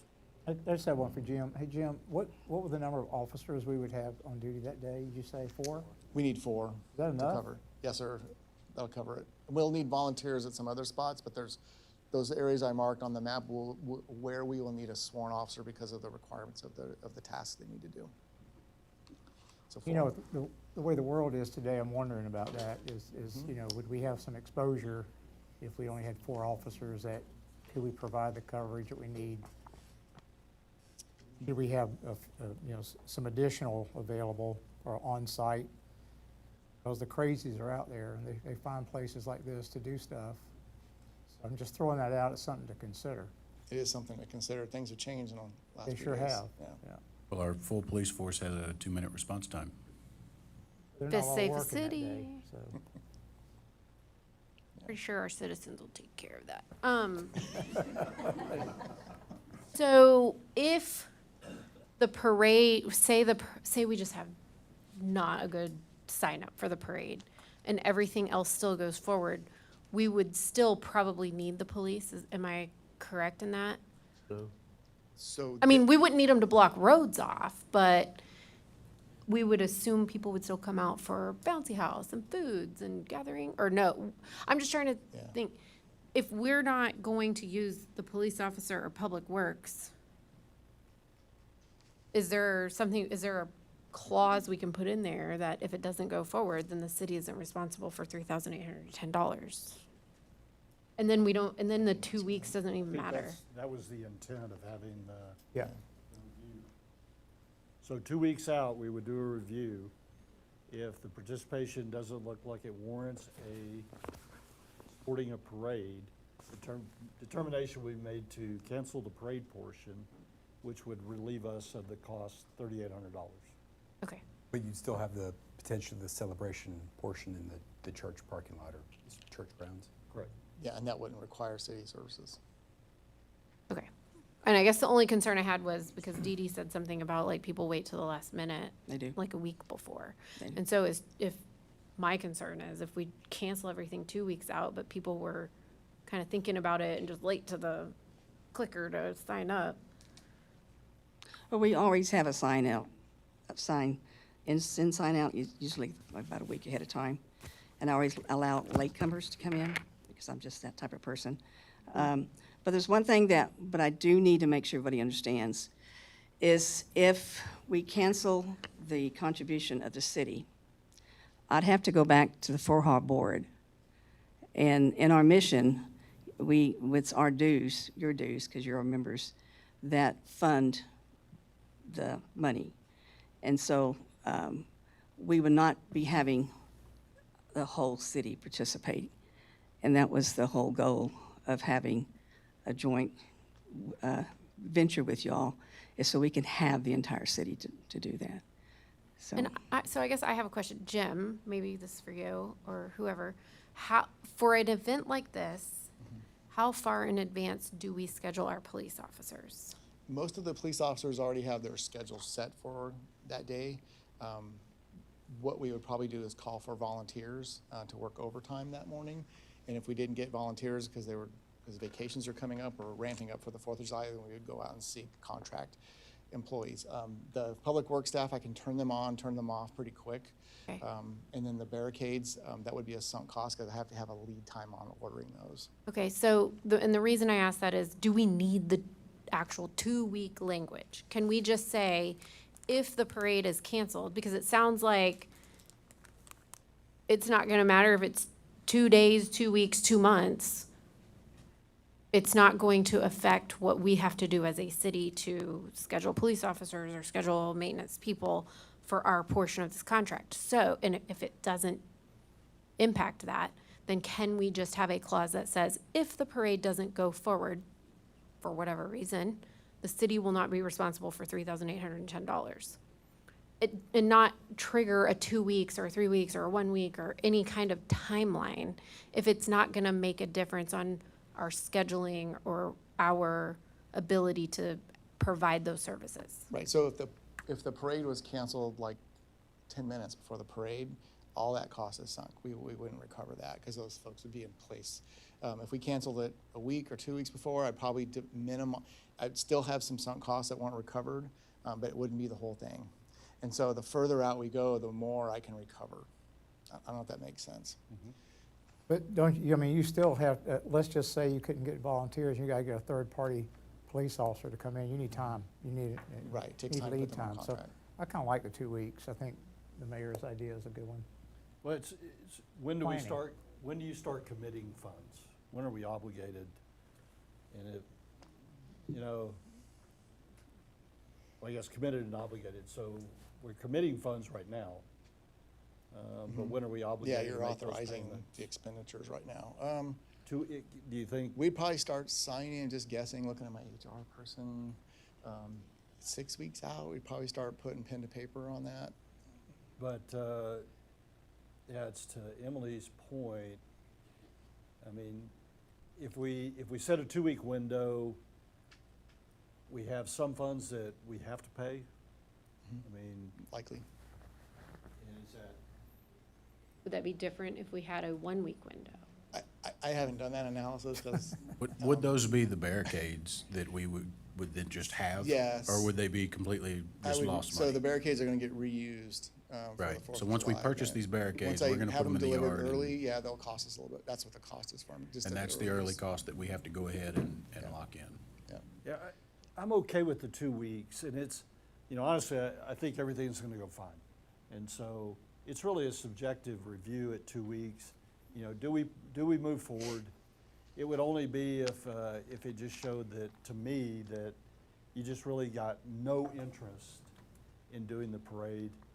And at that time, we want to say, look, let's just cancel the parade.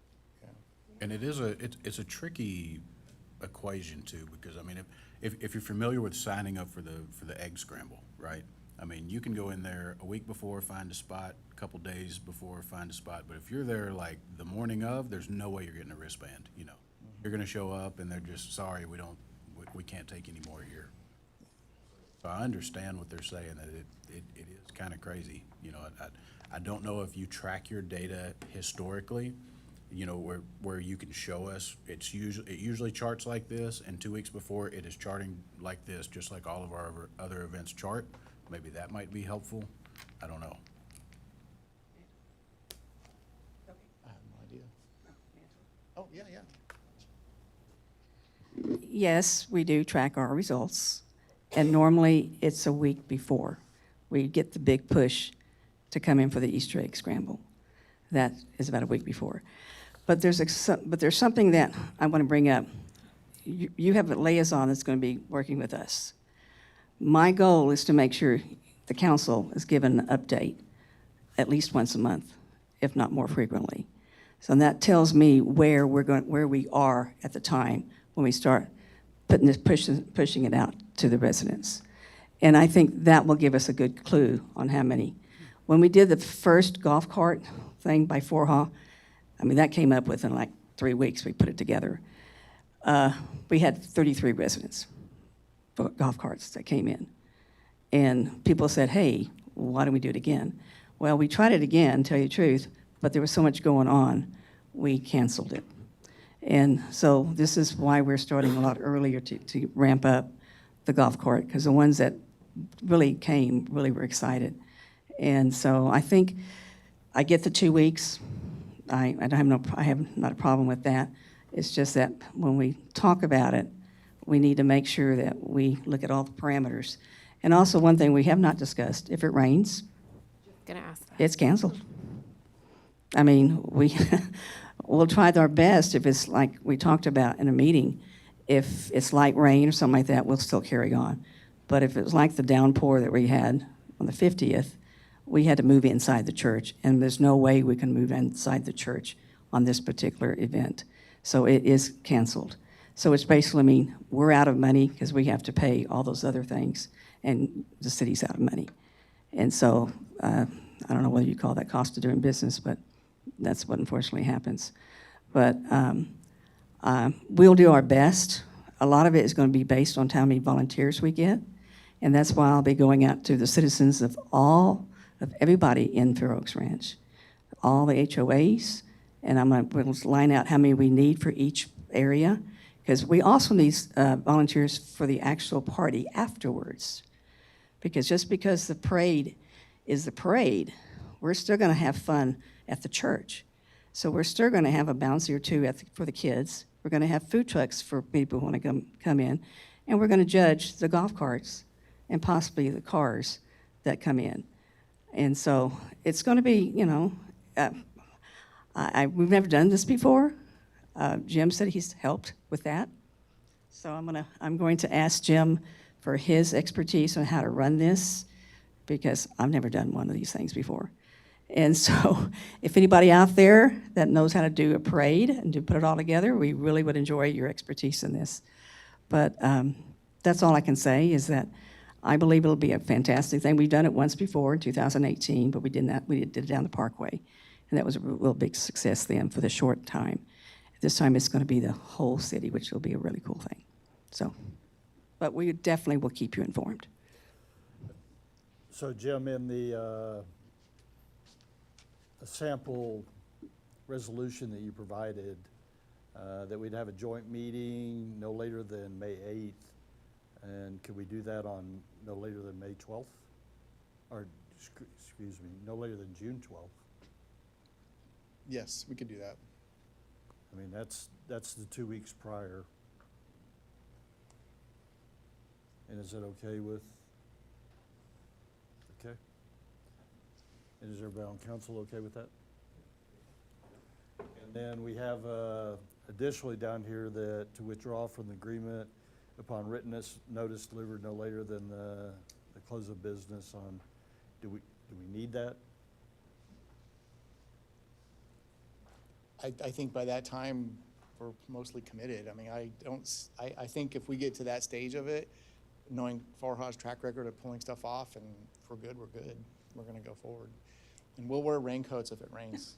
We're pretty resilient. Okay. So.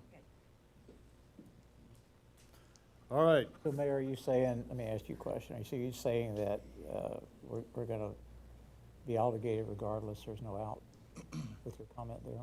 No, I think the June 12th is that would be the determination. So do we need to assess parade participation levels, operational readiness, and overall event planning progress to determine? I was just thinking maybe the second paragraph, we just change that May 22 date to June 12th, because by the end of the day, we'll know, we can decide if we go and go, no or no go. Okay. Everybody good with that? Any questions from anyone here tonight? That was a good discussion. All right, then can I get a motion to approve a resolution authorizing the city's co-sponsorship of a 250th anniversary celebration parade on June 27th, 2026 with the Fair Oaks Ranch Homeowners Association, declaring that such co-sponsorship serves as a legitimate public purpose, authorizing necessary street closures, and authorizing the city manager to execute a memorandum of understanding with the Fair Oaks Ranch Homeowners Association with the following conditions: that the memorandum of understanding shall include provisions for a joint coordination review between the city and the Fair Oaks Ranch Homeowners Association no later than June 12th, 2026 to assess parade participation levels, operational readiness, and overall event planning progress, and that the memorandum of understanding shall further provide that following the review, either party may elect to withdraw from the agreement upon written notice delivered no later than the close of business on June 12th, 2026. So moved. Second. Emily, any further discussion from council? Great presentation. So I can count on your help? He'll be at Robindale and Keeneland.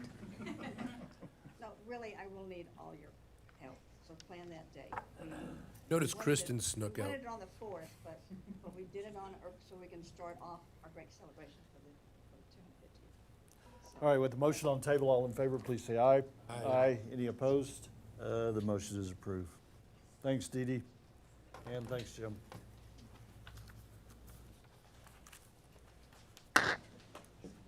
That completes the consideration items that we had for the agenda tonight. We do have 3 workshops tonight, and the first being the tree preservation workshop. And Jessica, are you going to kick this off? Yes, good evening, Mayor Maxton, council members, and attendees. My name is Jessica Relucio, city planner for the city of Fair Oaks Ranch. We also have Anthony Loblick, environmental project manager, and we will be facilitating this workshop. The cover page begins on page 74, and the presentation is on page 79 of the agenda packet. As requested by some council members, this workshop provides information on how other cities preserve trees on private property, because there have been community and some members of council concerned about clear-cutting trees on private property. In consultation with the city attorney, the only way to get close to preventing clear-cutting is through a tree removal permit, which would only help disincentivize tree removal. No city can outright deny the removal of a tree. The closest remedy is to mitigate for the removal of trees by replanting at a certain ratio of protected trees through a permitting process. As a result, staff is seeking the council's direction on whether to continue pursuing the implementation of a tree removal permit process on private property, and/or whether to initiate a possible community questionnaire for residents' feedback.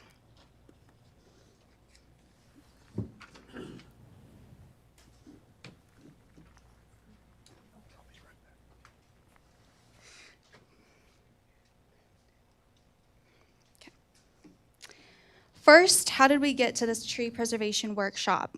Here is some background, beginning with a timeline of past and more recent code changes and workshops related to tree preservation. Tree mitigation began in 2007 for new developments, platting, and required a tree plan. The UDC adopted in 2019 added tree mitigation for the redevelopment of residential and non-residential. Then, in 2023, similar to this workshop, a tree preservation workshop was held for possible tree permits on private residential properties. In 2024, the city received the first Tree City USA recognition, established the Tree Mitigation Fund and Oak Wilt program, and then held a follow-up preservation workshop for the tree permit process. Recently, in October 2025, the UDC was amended to remove mitigation for residential redevelopment. Then, in November 2025, a resident presented a tree preservation request to council, and council requested to follow up with the request in order to prevent clear cutting of land.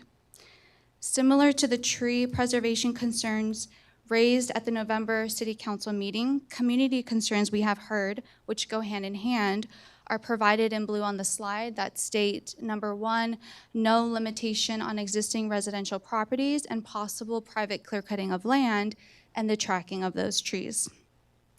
City staff listened to these concerns and understands how regulating trees on private property is a complex issue that must balance the desires of the community with the individual property rights.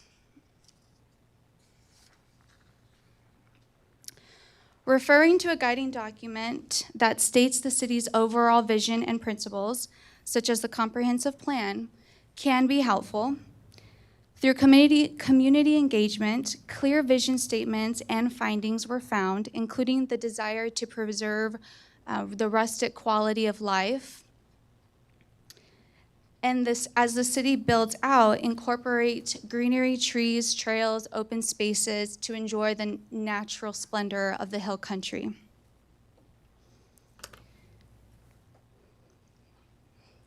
Again, preserving trees for any lot would require implementing and enforcing tree removal permits to monitor tree removals and ensure mitigation requirements are met.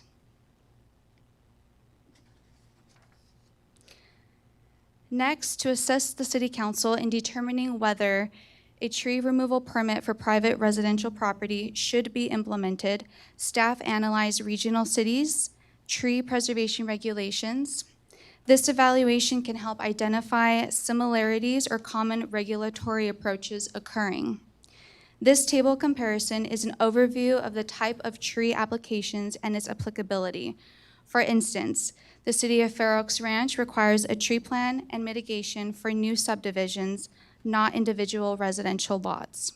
The City of Boerne requires all residential activities, including tree removals, to be mitigated. San Marcos requires all development permits, new and redevelopment in residential lots, to mitigate tree removals. New Braunfels does not require tree mitigation in any single-family residential zone or use on their lots, similar to Fair Oaks Ranch. This slide presents a high level of where and when tree removal permits could or could not be applied. The key takeaway here is that the requirement of a tree removal permit can vary, and it can be worked out to try to serve a specific city's needs. Should council like to pursue one or not, we will provide an overview of some regional policies surrounding a tree removal permit to keep in mind as next steps. These policies would be worked out as to how it applies to Fair Oaks Ranch in the near future. And for now, the following slides presented by Anthony is more of a visual of what the region is doing.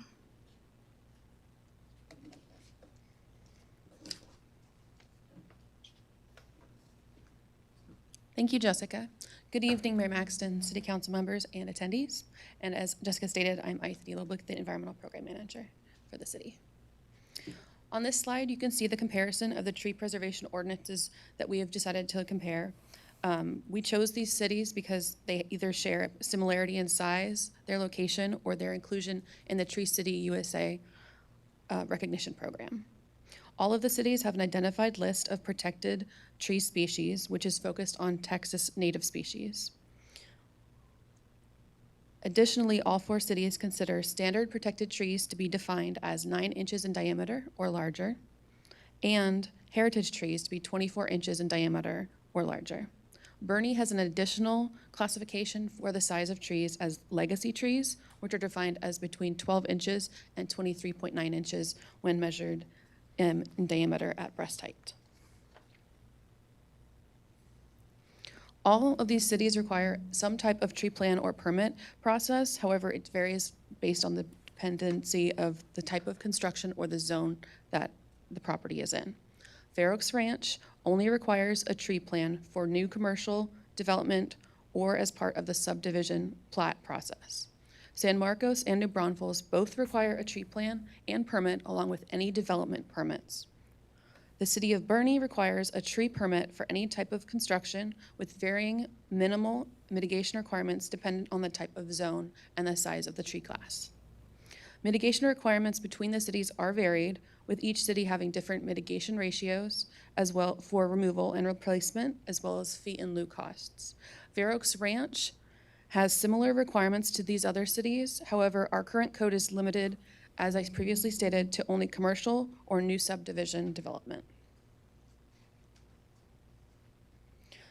When considering potential tree preservation ordinance, we must take into account the following: possible costs or fees for implementing a permitting process, which include the permit process itself, site inspections, and administrative enforcement. Potential costs to the applicant, and that could be property owner or subdivision, will be realized in the permit, the appeal, and any mitigation fees, which could increase overall development costs. At this time, the city of Fair Oaks Ranch does not have an application fee required for the permitting of tree removal. City of Bernie requires a tree survey and an application fee.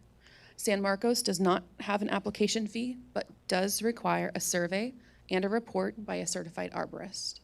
Finally, New Braunfels requires both a fee, a tree survey, along with an arborist report. This slide looks at some of the key considerations for implementing a new tree ordinance.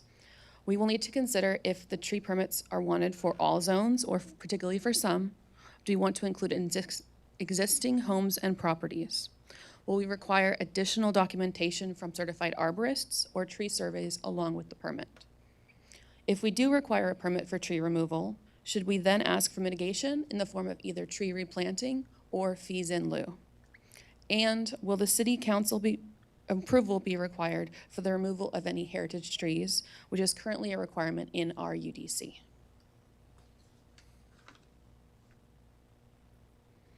So this slide, you will find a comparative example for a single family lot on 5 acres and how each city would regulate tree preservation and removal. Currently, Fair Oaks Ranch and New Braunfels have no requirements in place for private property, whether developed or undeveloped. Bernie requires mitigation for 35% of their standard trees and their legacy trees and 100% of their heritage trees. And just working through this slide, that would result in either 61 trees being replanted or a mitigation fee of about $28,000 to be paid. In comparison, San Marcos would require 20 more trees to be replanted than the city of Bernie, and their fees in lieu are doubled at around $50,000. On this slide, you will find a comparative example of a 50-acre tract of land into a new subdivision plat consisting of 35 single lots and how each city would regulate their tree preservation and removal. The majority of differences between these cities can be seen in their total tree mitigation replanting requirements and their total cost of fees in lieu. Fair Oaks Ranch's tree mitigation requirement for replanting is higher than New Braunfels, but on the lower end when compared to San Marcos or Bernie. However, we do have the highest tree mitigation fee costs for fees in lieu. I'll just stay on this slide so you guys can take a look at the comparisons for just a minute.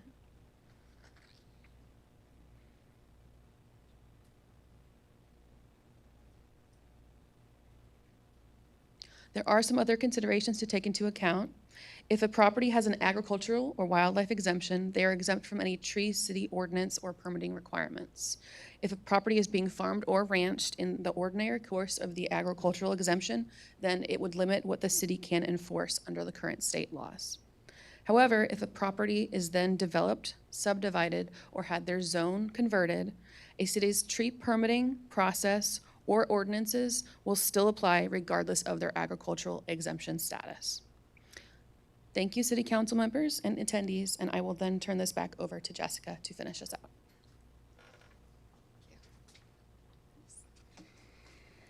All right, thank you, Anthony. So here we have an idea of the permitting process. Above is the current process, and it's just where a developer would submit a tree plan, the city would review it for mitigation requirements, and then it goes to P&Z, City Council, and admin review accordingly. The potential process for an existing residential tree permitting process would have a little bit more steps as far as going out to pre-screen a property and then confirming whether or not it's protected or heritage tree, if they would require a tree permit, and then the review process to be determined. So essentially, the length of the approval process will depend on the scope of the permit.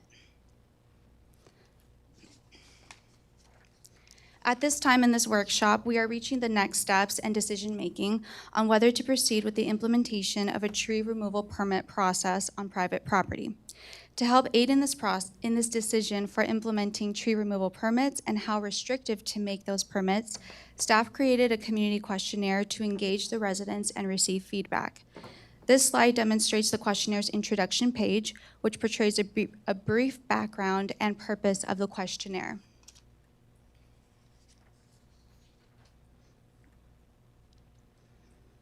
Then the questions will be presented one by one. The proposed community questionnaire questions will first ask if the respondent lives in the city, what their name is, and if they could share their address. The remaining questions include: 1, how important is it to regulate trees on all properties? 2, do you believe all property owners should obtain a tree removal permit? 3, if so, should there be a fee? 4, what types of trees should be specifically protected? 5, what should the owner be responsible for, such as tree replacement or not? 6, what level of tree replacement? None, moderate, strong, or other? 7, what level of code enforcement is desired to achieve the outcome you are looking for? 8, how supportive are you on incentives for tree preservation? And so these are all just possibility questions for draft, and staff is also open to providing or receiving any feedback as well. In conclusion, the goal of the workshop is for staff to seek the council's direction on whether to continue pursuing the implementation of a tree removal permit process on private property, and or whether to initiate a possible community questionnaire to possibly support the decision. If so, these are the proposed dates to come. In April, community engagement events would occur, such as a community workshop, possibly, or the community questionnaire. And then in June, staff would come back to present the findings and then some preliminary policy recommendations based off of those findings. If the findings come out to be no across the board, then we would just present the findings as such, or vice versa. And that concludes staff's presentation, and we're available for any questions. Thank you. Jim? Go ahead, John. Oh, Jim. So I want to thank you guys for taking the time. I think Jim.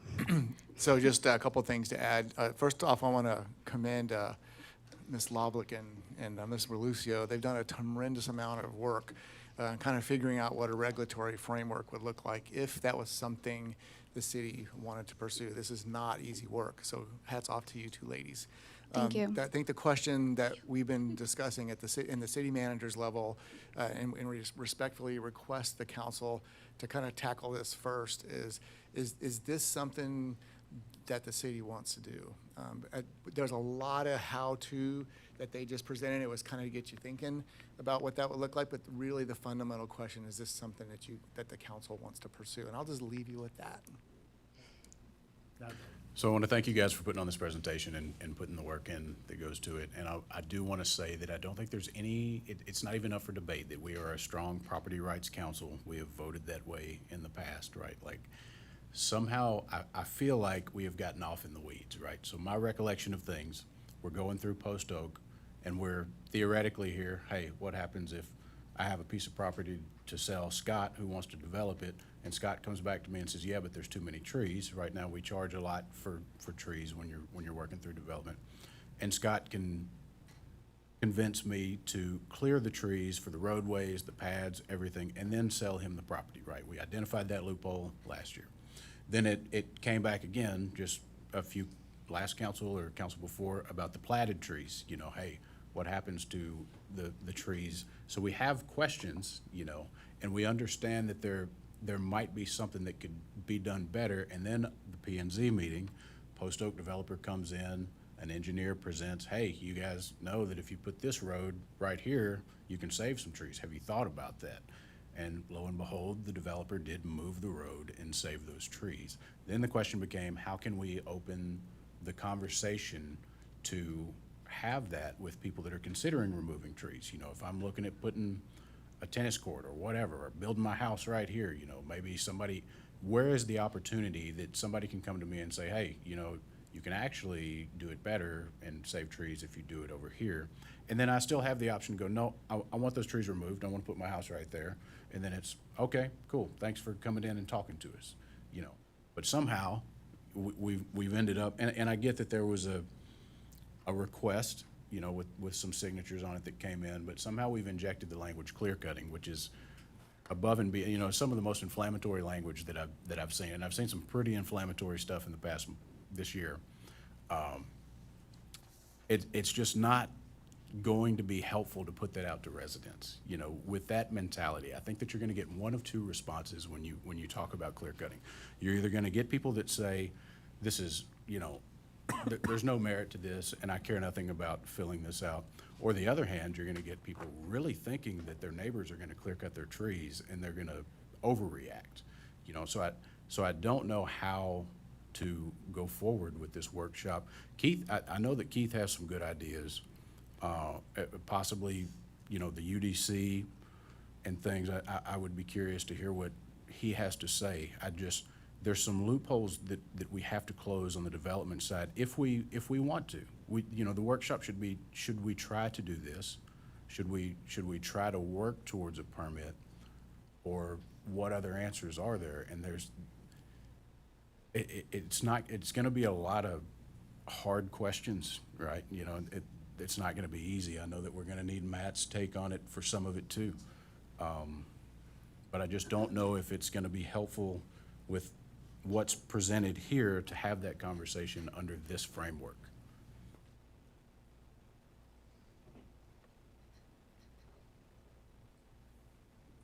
Go ahead.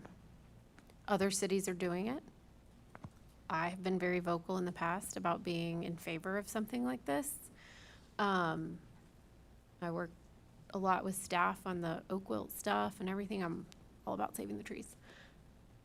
My answer, short answer tonight, right, to Jim's question is, should we continue to pursue and explore and see what we can do? I think we should.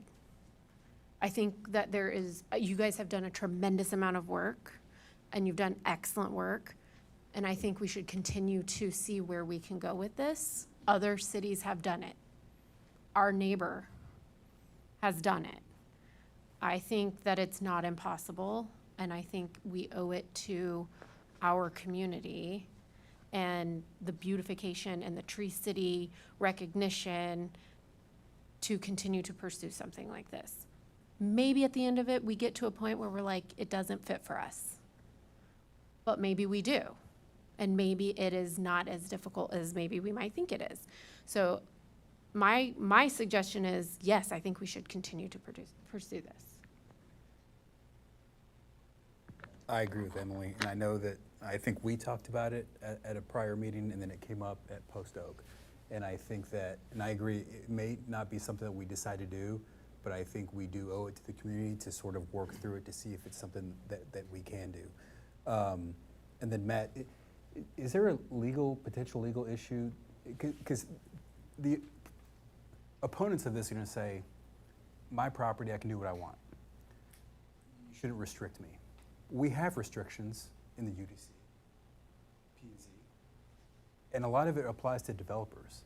So we sort of have two standards. We have a standard for a developer or someone who wants to develop their land, and then we have no standard for a residential homeowner. Is that a potential legal issue, having two standards for two classes of people? It's a potential problem. I think that's why, when they were looking at the other cities, the way they've done it, it applies across the board, all public and private property, especially when you've got zoned districts like y'all do now. So why is somebody carved out just because they're not a developer? Yeah. They still own their land, just like the developer owns Correct. their land too, so. Yeah, they're an owner, and we're saying you can't take out these trees, you have to have a tree plan, tree mitigation plan. They own the property too. And Right. so we're applying one standard to one class of person or individual and not to another. So I think that we need to be consistent, legally consistent. The other thing is, I do have an issue with these loopholes, which I think became more clear with the Post Oak, in that they came with this tree plan, tree mitigation, and preserve these trees, and they moved the roads, and it was basically, we're gonna remove these because we have to, because it's within utility right-of-ways or the road or infrastructure. I forget how many lots they have, but if it's, let's say it's 60 lots in phase one, if they sell those 60 lots to 3 different home builders and they have 20 lots each, it has now changed hands, and then those 3 home builders could clear cut the land. And then there's no trees there at that corner. And I'm fairly confident that if that happened, there would be an uproar in the community where the corner of Ammon Road and Rolling Acres, it's now cleared. And we had the plan in place, it switched hands to home builders, and now the trees are gone. And so that is identifiable loophole that really came out the last meeting that I think has to be fixed. So you want to catch those in the plat? That way all the developers are subject to them. Plat restrictions, you catch them there. It doesn't matter if it changes hands, all the lots must meet the tree. And then also to what Jonathan mentioned, I mean, I know that we have a development in the works where they're gonna pay a hefty fine. We've lost a development because they didn't want to pay the fine. The landowner could just clear it themselves, and then the developer doesn't have to pay that fine. And so that's another loophole. And so I think, again, to answer the question, I think it's worth pursuing to look into it's something that is feasible. Can we have a balanced approach where there are exemptions and exceptions, sick and diseased? I want to build a pool there. I want to put a basketball court there.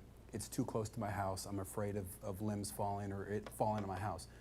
We can have a balanced approach to where we can try to close these loopholes, have a consistent regulation amongst everyone, but we're not punishing or making it too expensive. So I think hopefully there's a way to do it. Let's find out. And I think that's the key, right? Like you have some undeveloped land in Fair Oaks that is just full of trees. I mean, look at the Zeller property. If you go up there, it's got one clearing on top and the rest is just wall-to-wall trees.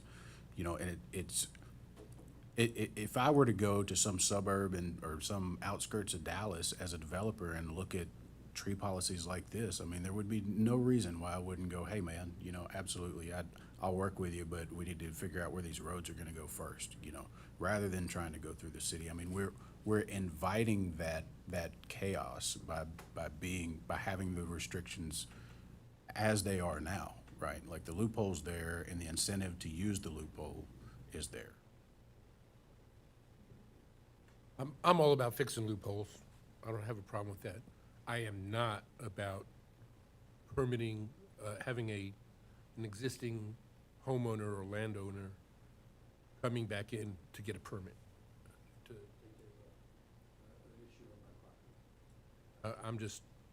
I don't see that as, I still see that as overreach. I don't have a problem with working with developers. I don't have a problem with education of people. I don't have a problem with the city getting involved with that, but I have no way in favor of whether may I cut down a tree that I have in my backyard, which is 7 acres away from my main house. I think we need to consider all the other property owners that are in the city that are not interested in clear cutting, but are interested in managing their own property. I just don't see permitting for existing homeowners, landowners within the city as a go. I see that as a full stop. Yeah, I think those are all really good comments and feedback, definitely. Thank you.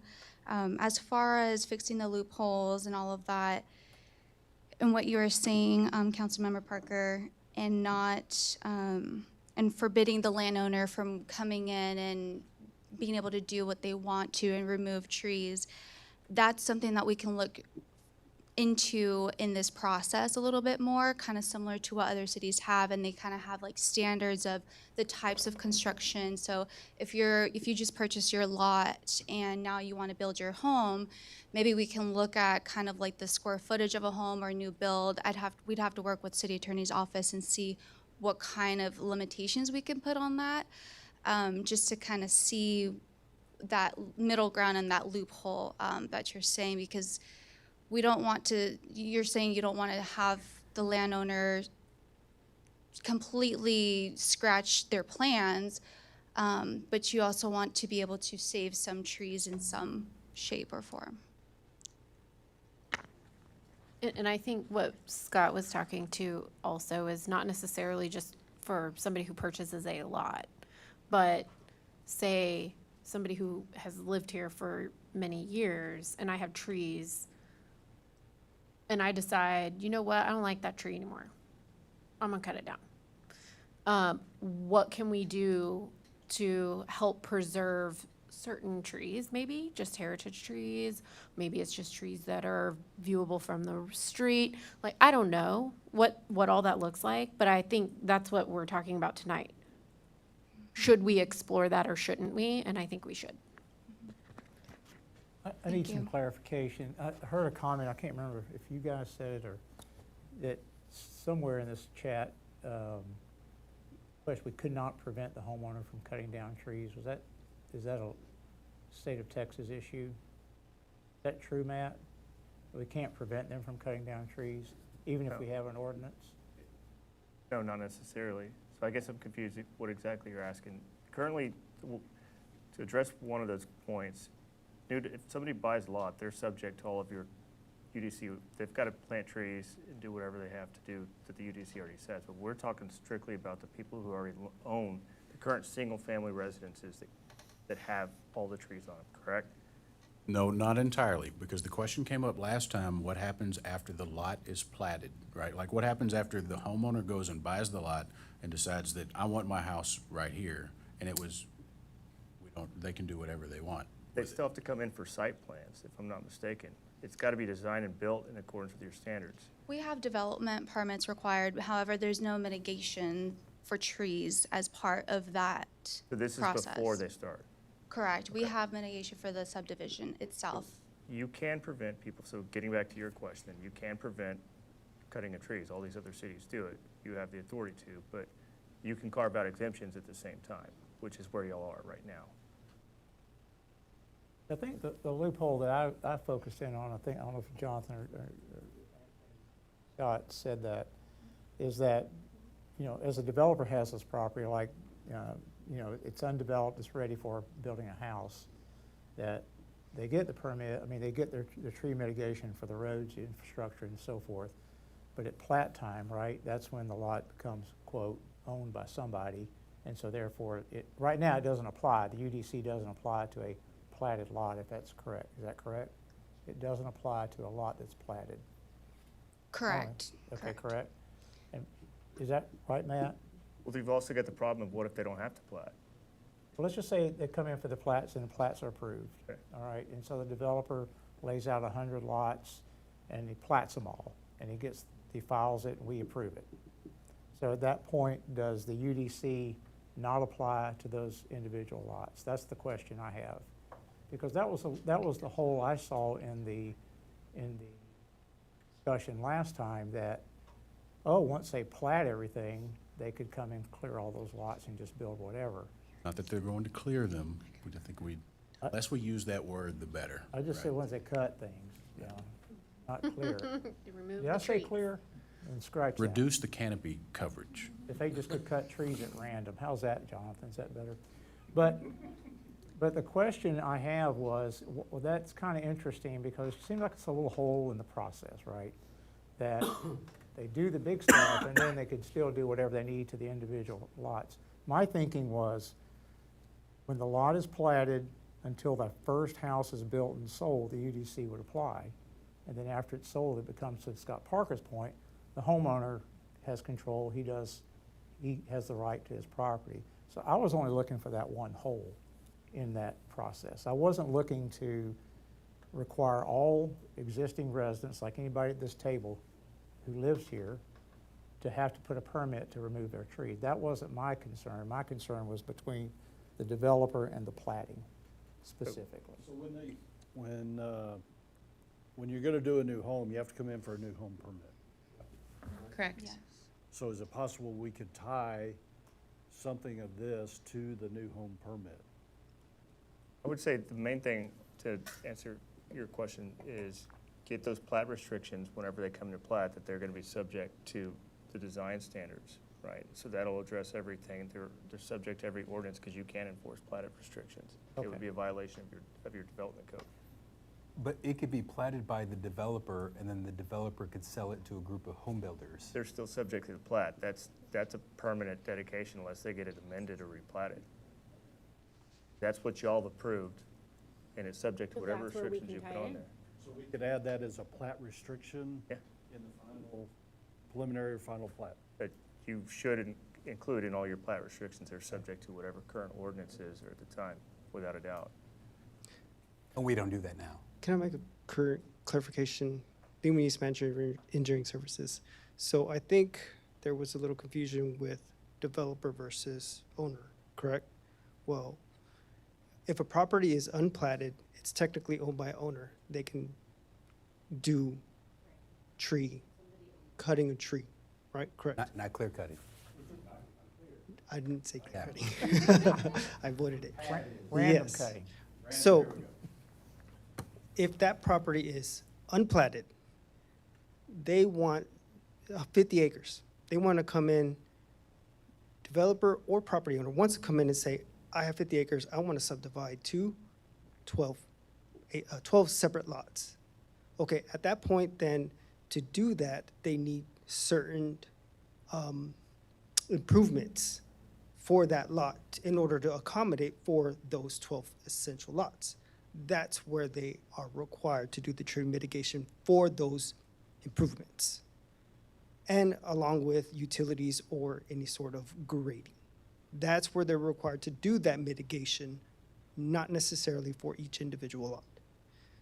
After it is platted, and then they get it recorded, and then they start to sell these lots, at that point, they are not required to mitigate for anywhere where they want to put their pad site. That's where it changed. Because before, we had in there that you are required to mitigate for a certain amount of area for redevelopments. That was the original part. But now, it is specifically for non-residential. So I don't know if that cleared up any of the previous, but when we're talking about developer versus versus owner, technically, it's always an owner because someone always owns that piece of property, no matter if it's platted or not. It only turns into restrictions whenever they choose to subdivide that and do public improvements where the tree mitigation kicks in. So Lee, why did we take that comment out as it related to individual lots or? That or was redevelop- because it's stipulated for redevelopment that residential properties had to do a tree mitigation plan for any sort of increase in square footage in the footprint of the property. Which would or- go back to current residents now being required. So if they wanted to do an addition to their house and they're taking out so many trees, they would have to do a tree mitigation for that addition. That's actually an interesting point. So you confirm my understanding, so the plat versus the ownership. But that's an interesting point because I think what we're talking about here is something broader than that. Correct. We're talking about in this presentation, and I echo that it was a good presentation, a lot of work, that this would apply to any removal of tree. What you're saying, Lee, is that in a expansion, that you got to take down this oak tree, or you got to take down these trees, you need to get approval in that concept. Other than that, the homeowner has the rights to do whatever they want to with their trees on their property. I'm not sure that's bad. That seems like a reasonable approach, but I think the overreach here would be if every homeowner had to get every tree took out approved. And that's not, I don't think that's what we want No. as a council, do we? And that's not what other cities that we've seen in the presentation Right. require. I mean, they have they're very strict on the types of trees. And we can do that too. But I think we're kind of getting into the weeds here and we don't need to, because really the topic tonight is not solve the problem. It's, do we want staff to explore what the options are? Well, I think that staff has taken notes based on our conversation, and I think it's probably helping to move the ball. I mean, this is a very Right, so I tricky- think what we have collectively stated is, let's explore it. Let's explore it for the different types. So we've got new development. We've got people who have a house that maybe want to expand. And then we have people who just have a house and want to take a tree out. What are our options for those three? And how can we make that possibly work for everybody in each of those three scenarios? And maybe we can make it work for all three. Maybe we can't make it work for any of it. Maybe we can make it work for some and not the others. But I think it's our agreement tonight that we want to explore that. But don't we need to give them guidance as to what we want? Rather, y'all have done all this is a ton of research. I don't know what additional, I'm trying to understand what exploration would be needed, but we're talking about recommendations for maybe those 3 buckets or 4 or 2. What are the recommendations that the council, to bring back to the council? Right, what types of plans do we see in other cities that, or if you have your own idea for somebody who has a piece of property, if Emily wants to cut down the cedar elm in her front yard, can she do that? Or can't she, and how, let's say it's 32 inches in diameter, right? It's this giant, beautiful tree. It's in my front yard. Everybody can see it, and it's wonderful, and it's not sick. Do I need a permit to just go and just chop it down? Or don't I? And I think that that's what we're giving guidance on, is what is it like in other cities? What can we do to prevent everybody from going and cutting down all the big heritage beautiful trees in their front yards? And then Tree City Fair Oaks Ranch becomes Shrub City Fair Oaks Ranch. I don't see that ever happening here. And I'm sorry, I'm kind of holding the line here. I don't think I need to compare Fair Oaks Ranch to Bernie. I don't think I need to compare Fair Oaks Ranch to San Marcos. What works here is we are a small city with a lot of trees, with a lot of people that have property that have been here for a long time, and yet it sounds like we're trying to find a way to go ahead and have to permit or go ask Mother May I to go ahead and make what works on their property for their property. And I think that, this needs to be slow rolled, frankly. And I'm not suggesting one way or the other, Scott. Like, I'm just suggesting that's what we are wanting to explore. It's not just for us. We have to remember, I'm not living forever, and I'm not living at 8531 Fairway Green forever. There might be other people that come in the future. There are gonna be other people that come in the future that may live at your house, that have a whole different perspective on what Fair Oaks Ranch should look like. I take it as my responsibility, because I was elected to do this, to preserve the nature of this city for years to come. I get it. I absolutely get it. But I also know that we have a UDC, I also know that we have a tree mitigation plan. We haven't had a development that has fallen taken place under any of these yet, of the new ones. Right. Right? So why don't we see if what we have works and/or plug the holes in what needs to be plugged? Right, and that's what I think Ruben's point was. We have all these regulations, and they apply to some, but not all property owners. And property owner is a property owner, right? And we have some regulations that apply to a certain type of property owner, and it doesn't apply to other types of property owners. And I think that's what we need to explore. How do we make that more uniform? Can we make that more uniform? Or can't we? How do we get out of this ditch? Yes. That's for them to figure out. Well, and then another part too is the questionnaire, if you all would like to proceed with that or not. I Sorry, don't go think ahead, it Mayor would be Braxton. helpful at all. There's no Questionnaire. data that I can theoretically get back that would help me make a decision or even not add gas to a fire while we're trying to figure out how to close the loopholes and how to get it ready. At some point, maybe, it might be okay to ask a question, hey, do you think that you should let the city know that you are cutting a tree down? Not, Mother, may I cut this tree down, but do you think it should be, just send an email in and let us know that you're cutting trees down, Yeah, enforcement will be a part of the process and trying to figure out, is it gonna be more friendly enforcement? How in-depth would that go? And And if that's it's- to if be it's determined. unenforceable, Right away, we're then going that's to the fine. word enforcement, okay? Yeah, unenforceable is fine, it's just the conversation that matters.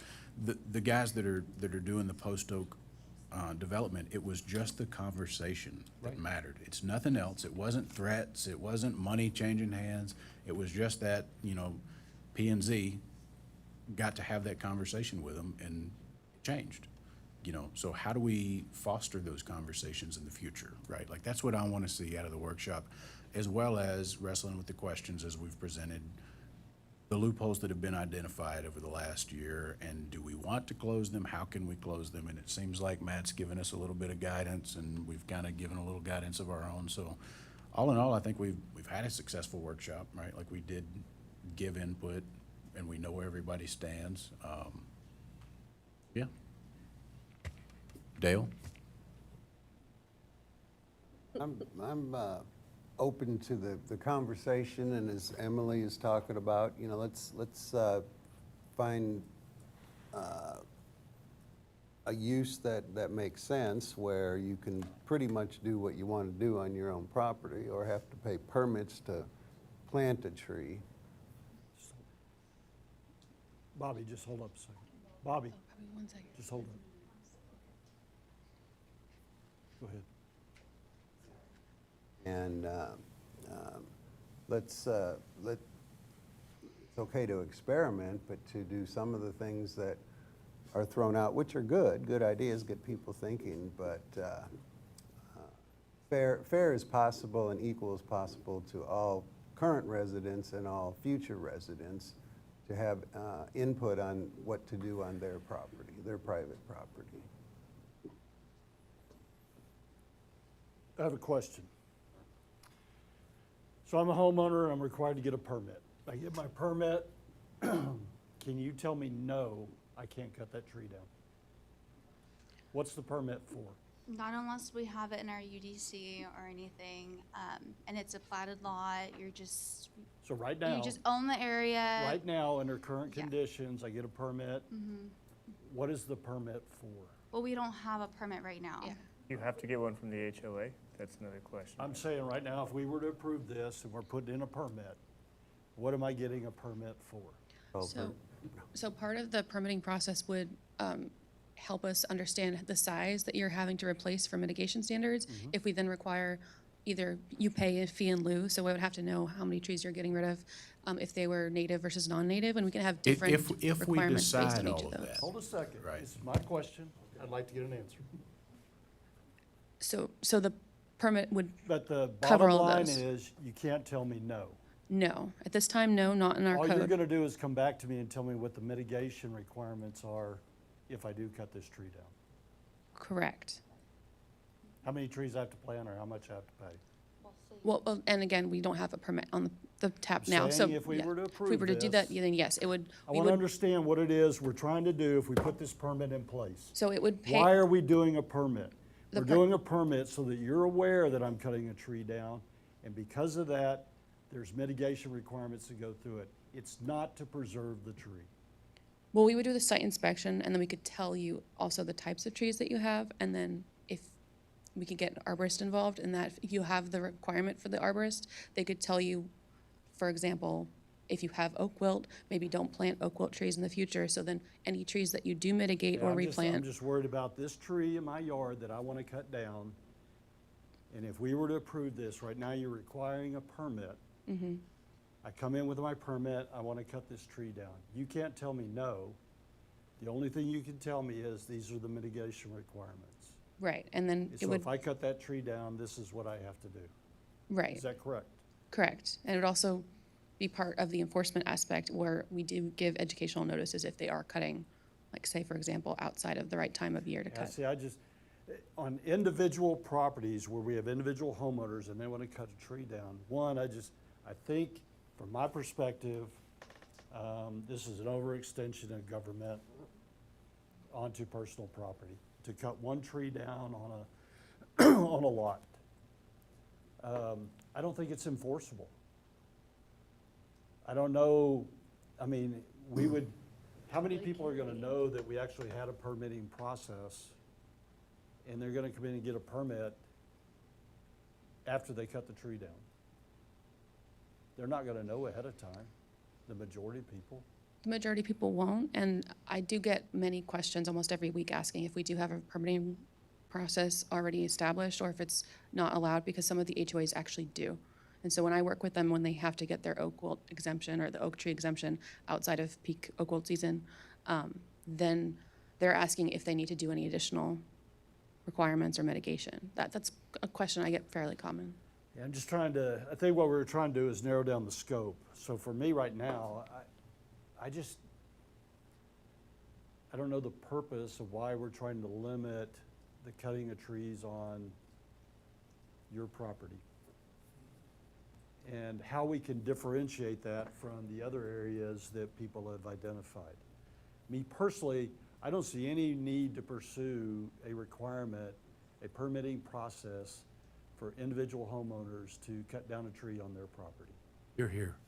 Yeah, the way that Anthony presented it, I completely agree, right? There should be no mitigation or there doesn't necessarily have to be a mitigation if we don't decide it. But I think to what Emily was saying, what we were trying to do is say, is a permit a way to open a dialogue with whoever? And if we've got to do it across the whole board, if we're trying to talk to Post Oak, then we got to do it across the whole board. How do we have that conversation, right? How do we open that dialogue? Right. Necessarily about, you got to give us $35,000 if you want to cut that tree down, even though you've lived there for 30 years. That's not what I'm looking at, Right, and I'm trying to make that differentiation because we were kind of going down that road. That's right. And I don't want this to be pursued and come back to us later with this type of information. I wouldn't be in favor of that. How do you differentiate what we have right now to the protection of, I don't know, maybe it is language that needs to go into the final plat that we need to start considering. Maybe it is a standard language that could be included as part of the final plat that goes towards builders of what they can do on those lots once they start building. Doesn't have to be a permit. I do want to put in, just going back to what Councilman Keith had said, that San Marcos and New Braunfels actually do have that. It's part of their redevelopment. Whenever they go in for any development type of permit, they do have mitigation tree requirements. So, and then that is tied to their UDC. There are exceptions, and we could have that as part of or we could look into that as part of what we would like to do for tree preservation. How do they define redevelopment? Is like adding a pool It would considered be expansion redevelopment? of their building footprint by a certain size, I believe it's 2,500 square feet, or adding a new parking lot space. Didn't you also say that New Braunfels exempt single-family residences? They do, but That could address the point you were making. Yeah. right? Greg, your hypothetical, do you see a difference? Your hypothetical was, I want to remove one tree. What if you have 30 trees? Do you see a difference if you want to remove all 30 trees? Well, obviously, there is a difference. Yeah. But to me, it's maintaining that character. Do I want to put a permitting process in for personal property? And I think it's an overreach of government. I think our responsibility is more education so that we don't get into those situations. And the reason I bring that up is because I think one of the things that brought all this up a year or two ago was the Maduras, because their complaint or concern was that their neighbor sold their house and whoever bought it cleared all the trees in that yard. And then they came forward and it sort of started the conversation back whenever that was. I think that's what started all of this. Yeah. Way that you can do it, this is my personal opinion, and I'm all for property rights, guys. Trust me, I'm all for property rights, but I'm also for preserving and protecting our community. And so I think there's a way that you can do it.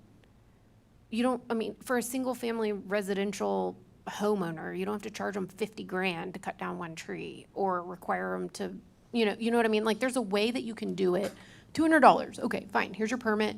You can either pay $200 or whatever, and have certain other restrictions to it as well, or exceptions. I'm throwing this out there because, for the example that Ruben brought up, right? If my neighbor came in and was like, I'm cutting every single tree down, some of which may provide some canopy for my backyard too, but it's planted in their backyard, I mean, that affects a lot of people. And it's, the permitting process isn't designed to prevent them from or prohibit them from doing it. It's designed to encourage them not to. They can still do it. They absolutely can still do it. Just pay for the permit. You gotta pay the price. Okay. But you can do that in certain ways. I know Scott's like, I have 400 trees on my property in my backyard. I get it. I'm not saying go and require somebody to get a permit for every single tree that they ever want to cut down ever, whether you can see it or not. I'm suggesting that there can be very strict limitations on it, right? If it's within a certain amount of feet from the right-of-way, right? This comes back to the horse thing. You know, again, we're going back to an issue where we are attempting to tell a private property owner in our city what they can do with their property. I'm not willing to go there. But we're not. Yeah, They they can are. still do it. We're not Saying you absolutely cannot do this, or, you know, you're gonna be kicked out of your house. If you're gonna require a fee to be paid or an arborist to come in, I heard that as well, you're putting restrictions on that property. We have other fees that people have to pay when they want to do stuff for their property. If I want to put in a pool, I gotta go pay a fee. Driveway? If I want to do something with my driveway, I gotta pay a fee. I mean, we have other restrictions. Like, what's the difference? Thanks for bringing up the driveway. That sketch had just finished. I have a comment on both sides. So, Mayor, to your point, you know, what are we trying to accomplish? So when that scenario where you described there might be a fee or something, the tree still came down. We didn't preserve one tree. All we did was create bureaucracy. And all we did was create fee income for the city. So we really haven't done that. That approach is not effective in preserving trees in the city, because I can go as a homeowner, ask for my permit under that scenario, cut all my trees down, and still have an empty lot, pay my fees, and I could do that. All that happened there was that y'all knew about it and you got a fee. That's all that accomplished. My only concern, and I'm gonna go back to what I was concerned about, was at the plat level, when there's no home on it, we control it there, and I like, Matt, your concept about the plat restrictions, and then that way we can protect the initial home footprint. They get the trees approved, they're gonna take out the initial home footprint. When that home is on there, and whether the corporation owns it, the developer owns it, or the bank owns it, or a person actually gets to it, then it falls under like my home or anybody else's home, and if they want to cut a tree down, they can. But until that first home is there, we should have control of the trees in the city. But once it's a home is there and it's completed and it's got its certificate of occupancy, the permitting didn't do a darn thing to prevent any tree coming down post that activity. So I don't see the benefit. And I understand, Jonathan, you got a point. The city would like to know about, well, what are we going to do about it? If you can't stop it, right, if they can go ahead and take it down, you haven't done anything. The one possibility, to your point, Jonathan, is that you may encourage them not to take that tree down. Right. That might be all that happens. And they go, well, I don't like, Emily doesn't like that tree. It blocks her view of her neighbor's, beautiful new shrubbery, whatever. So again, I'm emphasizing the mayor's point. The permit hasn't done a thing to prevent the tree from coming down. And it's Well, created the opposite. there have been examples, the Corley tract, Well, right? that's Like, not there all- have been examples where we have a tree mitigation and permit and requirement, right? And I don't think I think we're all in agreement on the whole, if there's nothing there, that we want something done, right? Before it's platted and all that. I don't think anybody disagrees on that.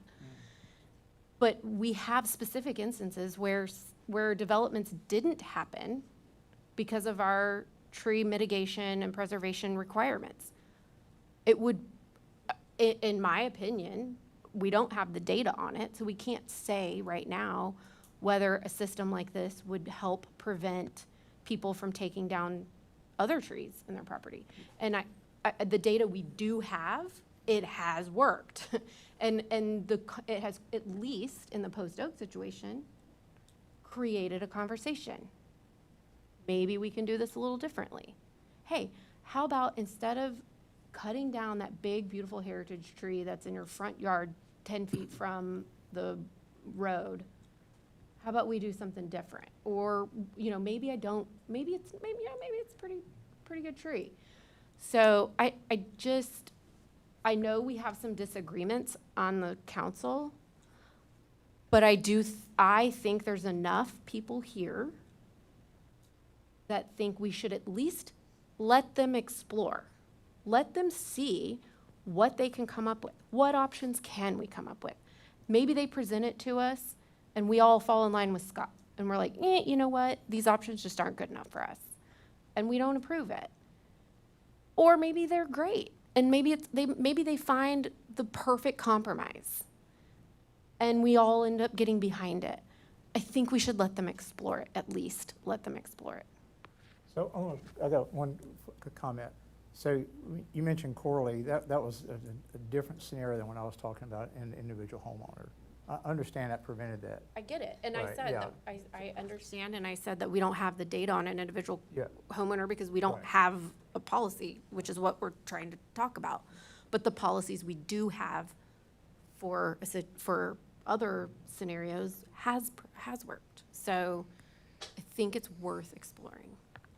So exactly what would you have them do?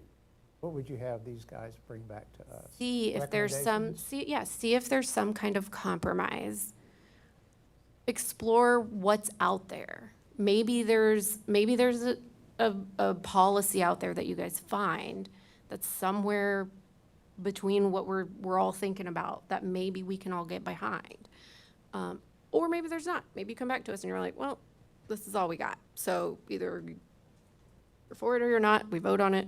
Whatever happens, happens. Again, I just think it's worth exploring.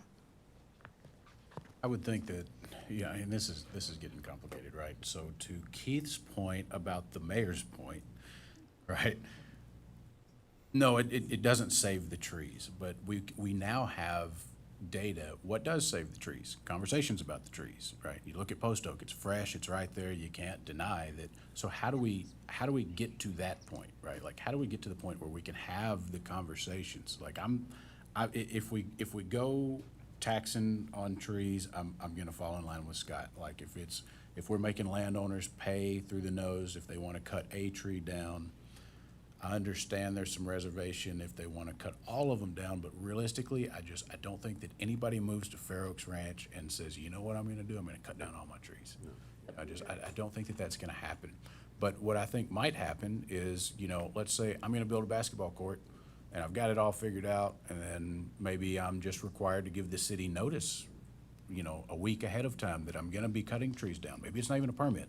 Maybe I just send an email in, you know.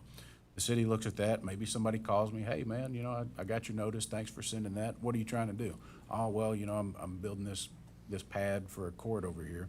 Oh, okay, well, that's neat. I got your map pulled up here. You know, you got a clearing on the other side. Have you thought about building it over there? And maybe I'm just, yeah, you know, I haven't thought about it. The septic's over there, but I could probably fit it. You know, there could be a conversation that actually does save the trees where paying money is not gonna stop it, right? Like, it just feels wrong to try to charge people for the trees that are on their property. I guess last point I'm gonna make, and then I'm gonna turn my mic off.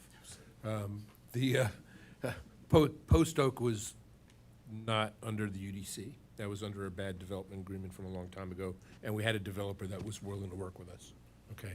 And good for those guys. And I'm all about education. I know I'm pretty vocal about this. Take a lot to go ahead and sway me. Take your best shot, you know. I mean, frankly, I think that, but I do believe that, don't believe in government overreach. And I think us telling homeowners that what they can and can't do on their property is when it's not gonna save a tree. If you wanna come up with an education program, I'm all about that. If you wanna come up with some requirement to go ahead and have the developer have a discussion with us, I'm all about that. But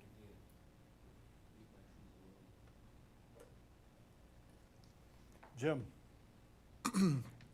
So, city managers who've been in the local government profession for a long time recognize this as one of those wicked problems, right?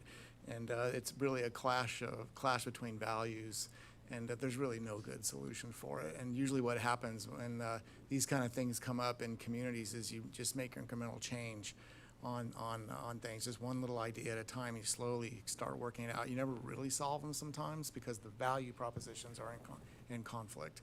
So maybe as a suggestion, because I'm looking at every person on the dais, and there's absolutely a different way to look at this problem as I look down the aisle there.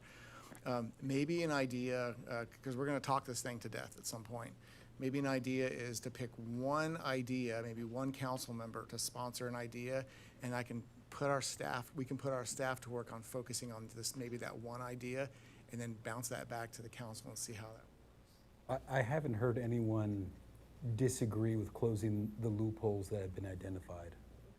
Agreed. I recognize that, but I think there's a how to do that. Yeah. Correct, but I think that's a good starting point because that seems to be the low-hanging The fruit. loopholes. Yeah, and then what happens if anything beyond that that's another story. When we talk about the loopholes, then we're talking about. Just the loophole, yeah. Yeah, we're talking about the, Plat issue and. the developer to builder, okay. I think that's some direction I think staff can take, and we can say, let's look at the loopholes and what some solutions could be on those, and then bring that back and see kind of. Or Say again? On that situation, the developer to builder. Or the pre-clearing prior to development. There's several of them that floating out there, loopholes, yeah. We can go back and look through the. Yeah, through the- basically everything before the individual resident.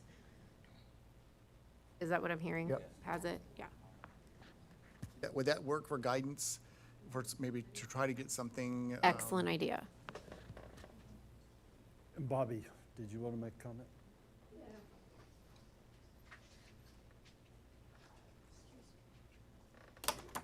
I'm Bobby Barnes. I'm the former chair of Planning and Zoning. We have had just as long a discussion on this as you have.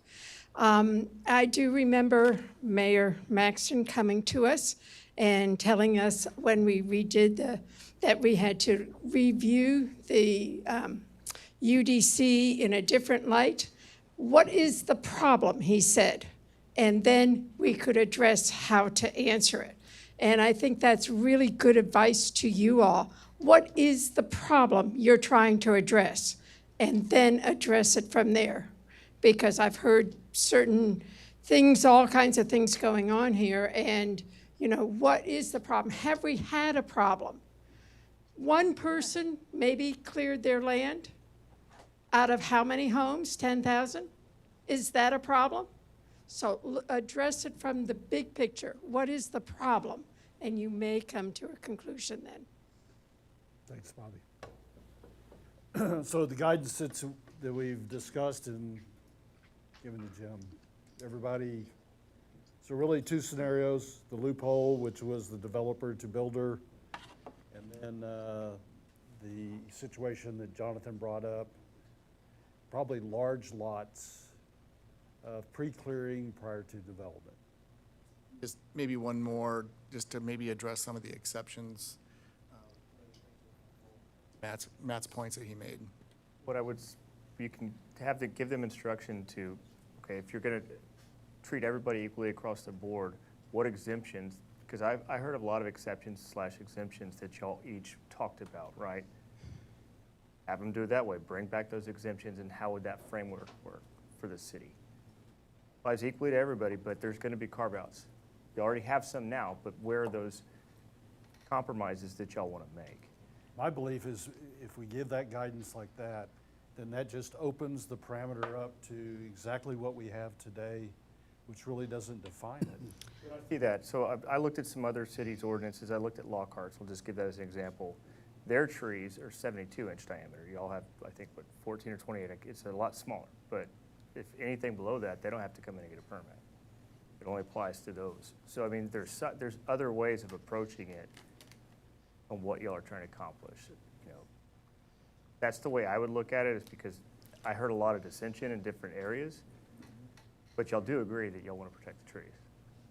So it's an Do we idea. want to protect the trees? Yes, I think everybody would be in agreement to I that. just want to respect private property rights. I mean, it's a unique character of our city. It's what our city's named after. Right. So, yeah, are we proud of the trees? Yes. But there becomes a balance, from my perspective, property rights. But I So- don't want to go down that road You anymore. guys talk with So Matt. that's just giving you, Absolutely sure. I want to guide them to. One more comment, just for me. I don't think it's as onerous as you maybe described there, Matt. And we got two situations. One, the loopholes for new developers, and the rest is private property. It's just A and B. I don't think there's another combination out there that we're trying to figure out, right? Because once we're trying to protect the trees while the home is being built, while the developments are done, make sure they don't clear cut, random cut, help Jonathan out there, do whatever else. But once the homeowner has his property, what do? I think it's A and B. Those are the two things we're trying to solve. I feel like it's not complex. You know, the opinions are diverse, but I don't think we have a complex problem. Homeowners with houses, what can you do, not do? New developers, pretty much got that laid out except for a couple of plugs that we're gonna fix. So I don't think it's. Or homeowners, or landowners, individual landowners who don't have a house plat yet, or whatever you wanna call it. So it's Yeah. not just like a big commercial operation. But I think where the uproar is not on those, well, that's a good point. The uproar is on individual homeowners like all of us in this room. Yeah. That's where the diverse opinion is, that those trees have to be either left alone, or, I mean, the homeowner has rights, or they have to come get, permission from somebody. That's where we have a divergence of opinions. I think that everybody else is pretty much in agreement with the rest, I feel like. And so what I think Jim is saying is, let's take point A. Right. Let's deal with point A, All because right. we can all get on board with point A. And then we can attack point B someday. We would just take a vote. That's real simple. I'm done. Do you have enough? Okay. Yes. Yes, I've had enough, We've had Greg. enough. Yes, that's really good feedback. We'll go ahead and take that all into consideration, come up with some preliminary kind of policy ideas based off of all of this feedback, and see if we can address any, some, or all, if possible, an exception, see how we can work out those exceptions, whether it's going to be through zoning or type of construction or something of that nature. And if by some chance some of these lots that are being spoken about fall into that or not, we'll see how that plays out after the fact. So we'll Yeah, take all of Jessica, this. what I was trying to do is limit your scope a little bit, so you're not coming back. And so I think really what we defined was one loophole area, and that we wanted to pursue with that one. Is that? Yeah. And we talked about the large acre lots. And so Yeah. hopefully that limits the scope a little bit, so you're not having to research multiple cities and all these different. Does that make sense, what I'm trying to scope it down for you, so you're not doing? Yes. Take a small bite at this. All right. Yes. That sounds good. Plus it brings small bites back to us. Okay, great. And then, so it's a no for the questionnaire, just to make sure we have that on record? Okay, got it. Got it. Okay, just wanted to make sure. Thank you, council members, for your time. You survived. Did a lot of work. Y'all did a lot of work, yes. Thank you. Thank y'all very much for. Thank you, guys. And I want to say thank you to my fellow council members for being able to get in the trench here and kind of wrestle with this thing, and we've come out with something that I think will move the ball successfully, and thank you, guys. All right, so Jim, you want to talk about special event permits?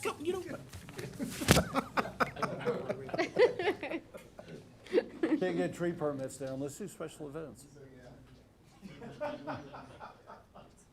So, the city attorney just advised me not to, what was it, Matt? Miss the forest. Miss the forest from the trees, so I'll try to keep it high level here. Thanks, Matt. But yeah, good job, Matt. Okay, hopefully this goes a lot quicker. So tonight, just a work session on a special events ordinance. Just some ideas that we've been floating around in the city manager's office for probably since the fall. We noticed some special events that spring up from time to time, and we kind of hold our breath going, oh, what's this? And really it's to protect the residents and to keep the city's liability in check with how those events are going. So I'll just walk through some proposed code change. Again, this is just stuff we've spitballed that we haven't thought it all the way through. We're just kind of taking it, we think it's baked enough to where we can bring it to council, like, what do you think? So here we go. So tonight, talk about the problem, discuss the context of that, just kind of real high level. And then city manager's office with staff, we've framed up a possible solution and what, maybe what some code would look like, some attributes to that code. And then what we're really looking for is council discussion and direction on this. So first off, we don't have a formal framework on how to deal with special events, things that like street closures or runs or anything like that where an event at a property or something spills out onto the streets would impact the way we deliver services here in the organization.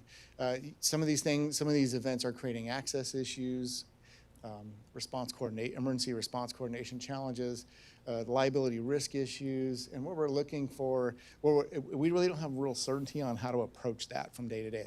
We saw one earlier this evening on how to approach that. We ended up doing an MOU and go through that whole process.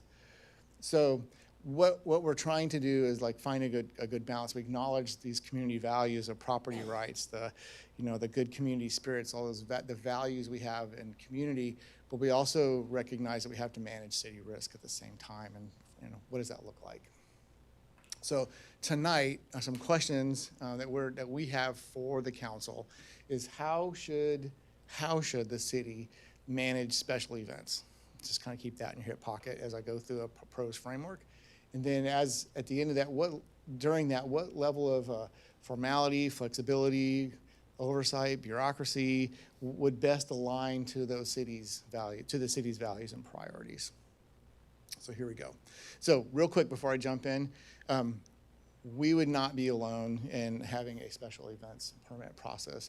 I did a quick spiral out from Fair Oaks Ranch looking at neighboring cities, went out a ways. I stopped with San Antonio. They were a really complicated process, but almost every Texas city has some kind of some kind of process. They all differ very, they vary slightly or substantially in their complexity and some of the requirements they have, but at the end of the day, they really all have a special event permit process.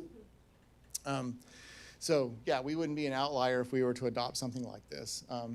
And really, all the cities that I looked at have some commonalities. It's related to street closures or some kind of extraordinary police or EMS fire service protection we have to do to respond to the event, some kind of new or increased public safety impact, or just some kind of risk that the city's taken. We need to get some insurance or indemnification kind of squared away. So, a proposed framework. So I put this column as topics. Really, it's attributes about a framework. I was kind of struggling for what word to use on that, but it's really kind of the attributes of the framework. And you can see that these are all laid out in a little more codified detail, and the attachment A has a proposed code change. And I'll just start blowing through these here real quick. So basically, the framework would establish a review process of when there's a special event in the city. That's what it would require a permit. And then we would have a definition of a special event in the code. And we threw 500 for a special event that didn't spill out into the streets or possibly could spill out into the right-of-way. We put 500, maybe it needs to be lower, maybe it needs to be higher, but it's just a starting point for discussion. Permit requirement, we're suggesting prior to conducting any special event, and then any violation of that would be an offense that we could charge a fine to. Of course, we want to have exemptions on their private property owners having birthday parties, things like that. There was no need for that. But if you're having a giant birthday party and, Backstreet Boys come to play and 1,000 people show up, that might be a problem for my police department. So we might want to have a permit for that. So if city resources would need to be used to help manage or control that event for public safety, good order in the city, we would probably require a permit for that. The application process, Scott and I talked about this. We really want to keep it super simple if we have to do it. Basically, submit the application, have a 30-day, try to do it 30 days prior to the event, and then we staff that administratively around the organization. Just real simple process, just so we have visibility on the event. The issuance authority, we're proposing the police chief to issue that, and the reason for that would be the appeal process, which I'll get into just briefly. But we would have the chief of police, the proposal would be for the chief to either approve, deny, or condition a permit. Interdepartmental review would be in the code section, basically authorizing or asking the chief to coordinate across all city functions on this permit. And then the permit conditions, we would restrict that to just basically reasonable conditions to protect public health and safety. Nothing crazy. And then insurance requirements, we could spell that out in code, exactly what those need to be, or we could just have that as administratively, we can handle that through our insurance carrier and our policy manual. Of course, if it was a really, really low risk event and we all assessed on staff that it was a low risk event, we could probably waive that if it wasn't necessary for a really small nonprofit really trying to get by with little resources. Like if it was a low risk thing, we could waive that cost. Traffic control plan would be required for events involving street closures. And then just really what we want to do is make sure we can maintain emergency access. And then we threw out here limit closures, and we threw 10 days on there, but after staff review, we want to probably put it down to 1 or 2 maybe, just seeing what council's direction is on that. Fees and cost recovery, we'd lay that all out in a fee schedule. We have some of the elements already in our current fee schedule. We would need to add some more detail to that and flesh that out a little bit more. And then, of course, we can have deposits required if we thought we would need to have some of that burden up front. Inspection authority, as with just about anything else, we can send a police officer over to inspect the event, make sure it's compliant, wasn't getting out of hand. And then permit revocation, if we saw something happening, the chief could revoke the permit if they weren't compliant with the permit or not moving toward compliance with the permit.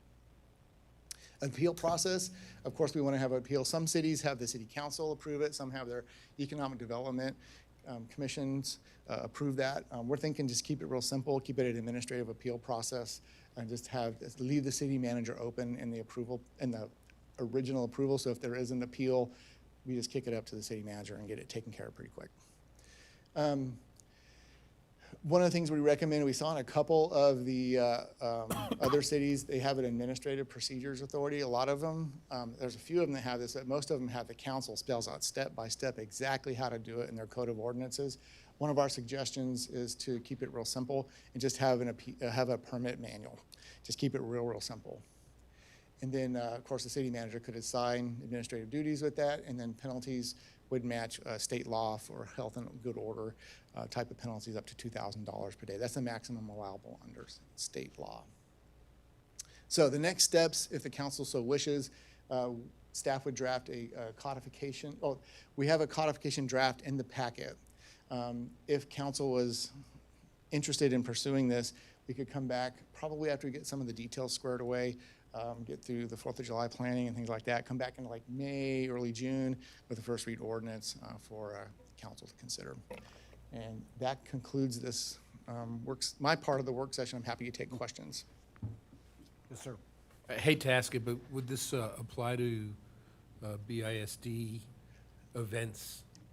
Because it spills over into public It could, right-of-ways. yeah, it would if yes, it would apply to the BISD that they would use city streets. But we could do some things like waive the permit fees, things like that. So, or we could Yeah, sponsor the event. I'm not looking to play a heavy there, but Yeah. we do have issues with traffic control. We have been surprised, yes. If they're gonna shut down a street or block a street, then yes. If they don't have only council can grant that authority unless you give the city manager the. Yeah. And a peace officer can order anybody who's parked or blocking a street to move that, and they actually have the authority to remove it and then charge the person for leaving. Yeah. That was one of that's a good example, Mr. Parker, yeah. So in the event, let's say that the color run does come back, right, and the school wants to do their color run again, and they want to shut down the streets. They put in the permit. If they do it in such a way that is feasible with our police force to shut down the roads, then it comes before council to, hey, there's this permit hanging out, but it looks like we're going to close some roads. The state manager makes the. Yeah. Yes, sir. Okay. So in this, to that example, they would apply for a permit. We'd work with them, develop a traffic control plan, make sure we can control, make sure we have good order in that area. And then we would likely assign an officer or two to help do that. And then the chief would just approve that permit. Okay. And we'd go. Yeah, that's what I thought, so that's better.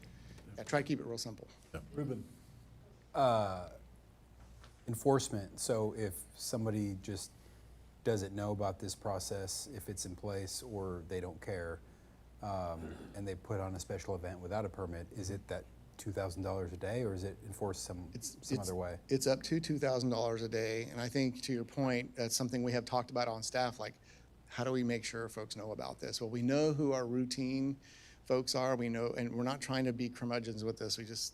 We know who most of the folks are. We would just connect with them earlier and maybe delay the implementation of this a little bit in code. But at some point, folks are going to know, and we'd have to enforce it. And if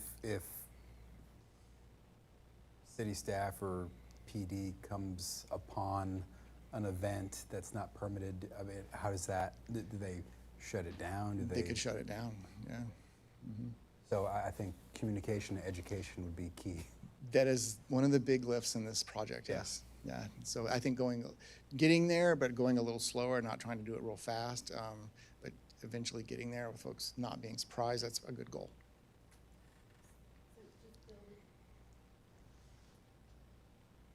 Building a little bit on what Scott was asking about BISD, so, and Color Run is a good example, obviously you have to shut down streets, but what about like Muffins with Moms, where it's at the school, but oftentimes there's so many cars that we end up parking everywhere.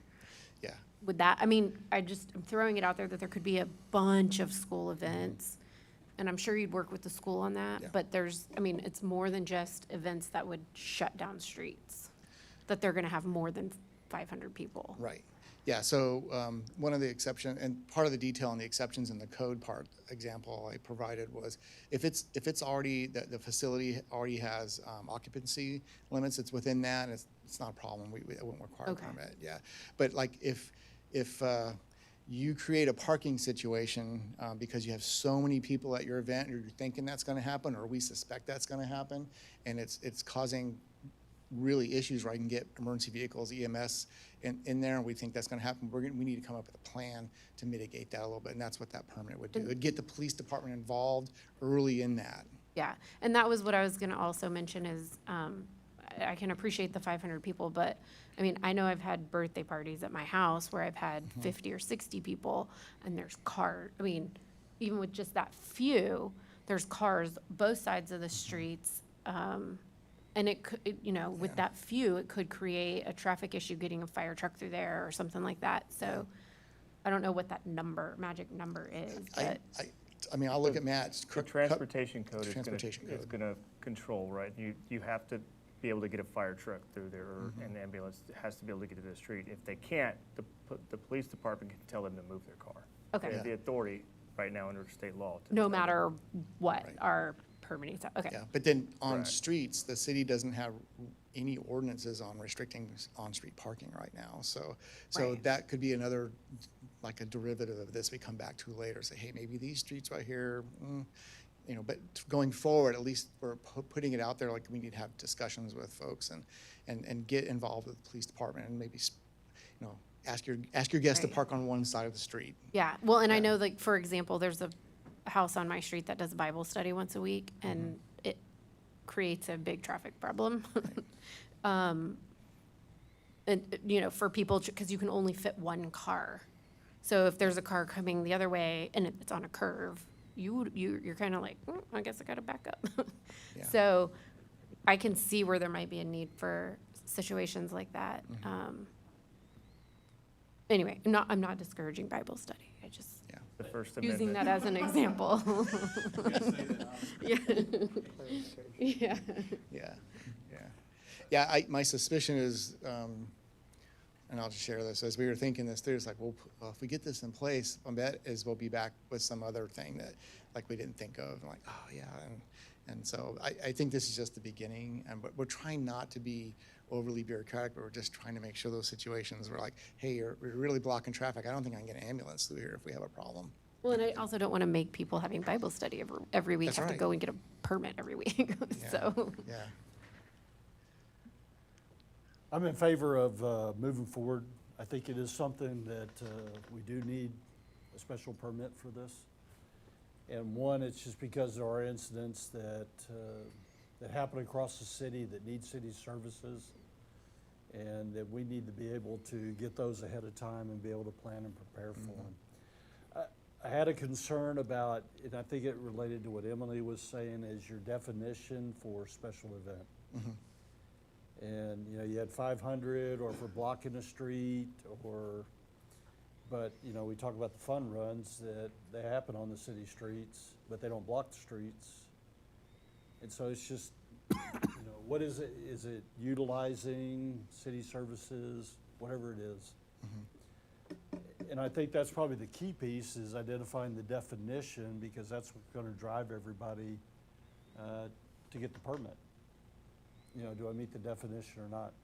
And then when we look at this, so a permit, I come in and get a permit, so I apply for a permit.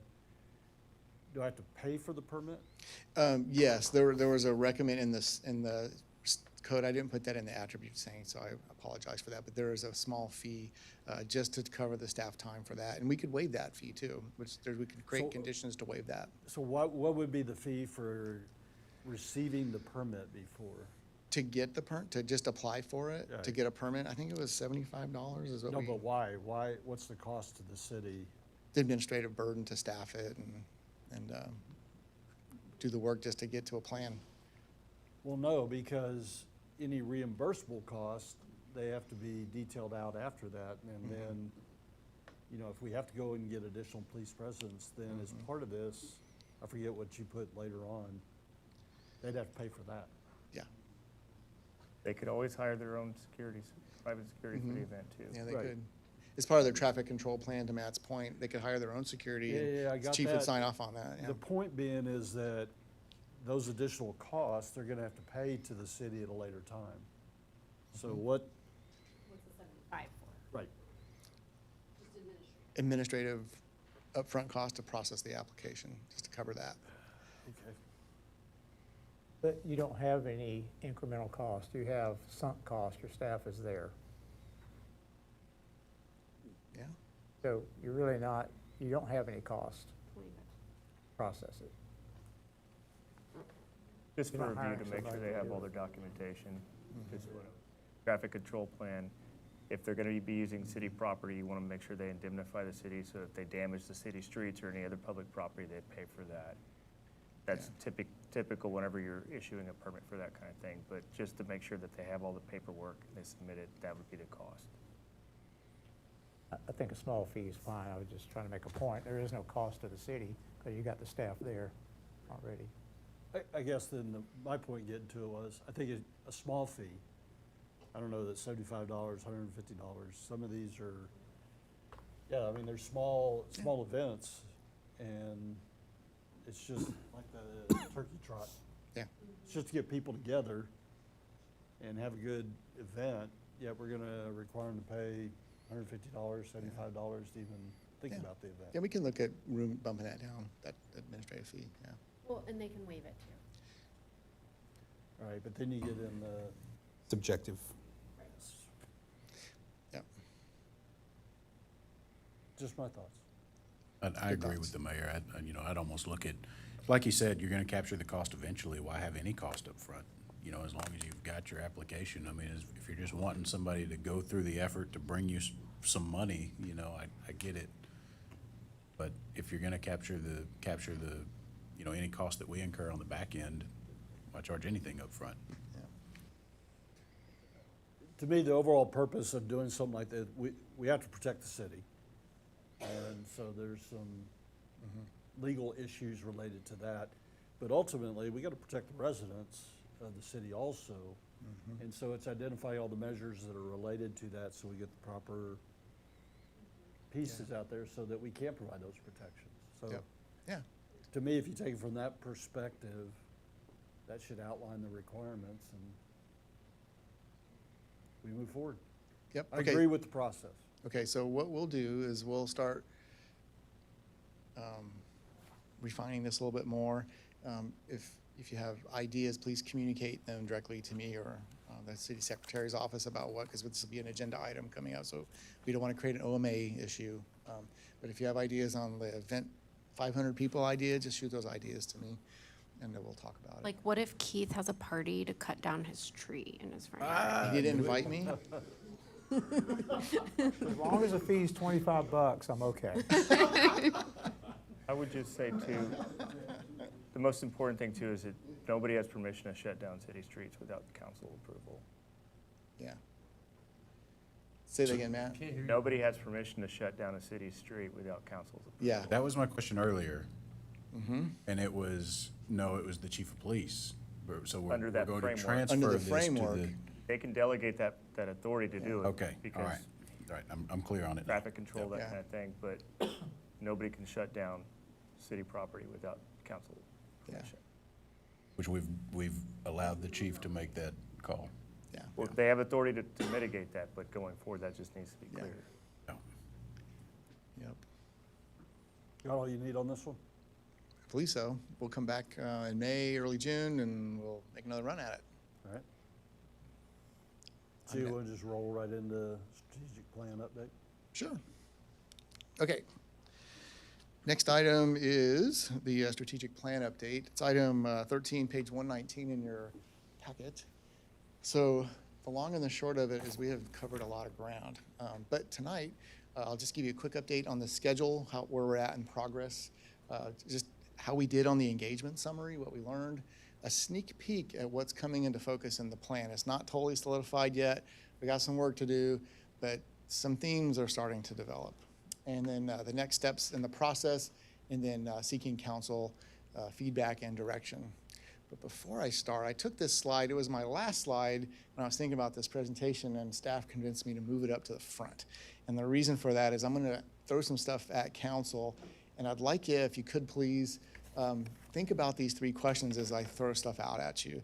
And then I'll do strategic pauses at those places. And if you have something, please tell us something. Because next week we are meeting with Patrick, our consultant who's helping us drive through this.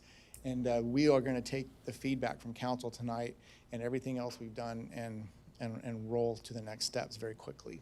So Hey, Jim, first, can yes, I sir. emphasize that point, because I was going to make Yeah. that comment. We've done stakeholders, we've done steering committee, we've taken resident input, we've met with the consultant, we've come back, we met with the steering committee, we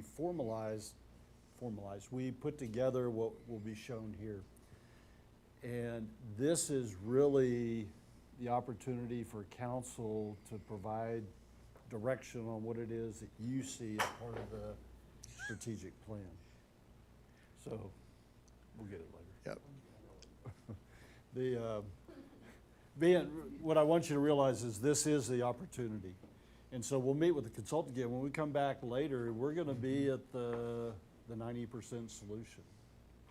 And so this is that opportunity to, right. Yep. Thank you, Ms. Stroop. That was actually what I wanted to say, so. All right. Okay, so questions to think about. I know you guys can read, but I want to say it in case folks are all listening online. What does, in these stopping points that I'm going to do, more emphasis, less emphasis, or different emphasis? The Goldilocks thing, are we too hot, too cold, are we just about right? That kind of question. Are we missing anything in these goals and priorities? Just throw that out there. And then, do you think that the framework, kind of this high-level framework that I'm going to show council right now, is the right level of focus that we need to be thinking about 3 to 5 years out? Or are we just missing the boat? Is the steering committee off track? So here we go. Schedule update. Everybody, council is familiar with this slide. It's a 5-step process started in December of last year with the RFP. We're rolling right through. We are on track, on schedule. We are right in the middle of the issue identification phase of the project, with the steering committee doing all the heavy lifting right now. We will be coming back to council early April with a draft plan. So that is like 4 weeks away from now. We are moving very quick. So steering committee, council, and then we're shooting for early May to wrap that up and have it in front of council for adoption. So we're not letting moss grow on this thing. So thanks, Mary. You got my slide. Awesome. Here's Mayor summarized this discussion right here. We have covered a lot of ground since January. We've had stakeholders, employee focus groups, community open houses, steering committee work sessions. We had our first community questionnaire. We had 350 individual respondents with over 1,800 comments in that. That is a lot of information to plow through. Between the community questionnaire and the stakeholders group, there's a lot of information that we've been trying to sift through. So where's it all leading to? So what do we learn? So all that engagement, we've kind of figured that it's kind of leading into these 5 key theme areas right here. Growth management, generally around infrastructure, some good comments, some not so good comments, some positive, some directional, but generally in these themes right here. Growth, infrastructure, civic engagement, it's kind of a newer kind of theme. We've known about this, but it kind of popped out. Community character was another theme, and then public safety. So what the steering committee has done is we've taken all this information plus these themes, and we've taken a really good deep dive. So here we go on the first piece. So coming into focus is vision and mission. The steering committee has discussed and have recommended a potential update to both is to really shorten these down and focus this vision and mission statement out. The vision statement is really for the community future, like looking way out into the future. It's inspirational. What do we want to be when we grow up, kind of thing. And we kind of really boiled it down to the ideal place to call home in the Hill Country. Mission is the stuff we do every day in the organization. It's really focused on staff and how we do the work of the city. And we boiled this down basically into we deliver exceptional public services with pride and responsiveness. So if these are potential updates, we might have some wordsmithing still to do on these, but we're kind of leaning in this direction on bringing this back to council, unless you have comments, and I'll pause here. It's not over adjective loaded like a lot of. It's not fluffy? Not fluffy. Yeah. Yep. Nice and clean. Pretty clean. Stuff you could memorize, right? Hits home.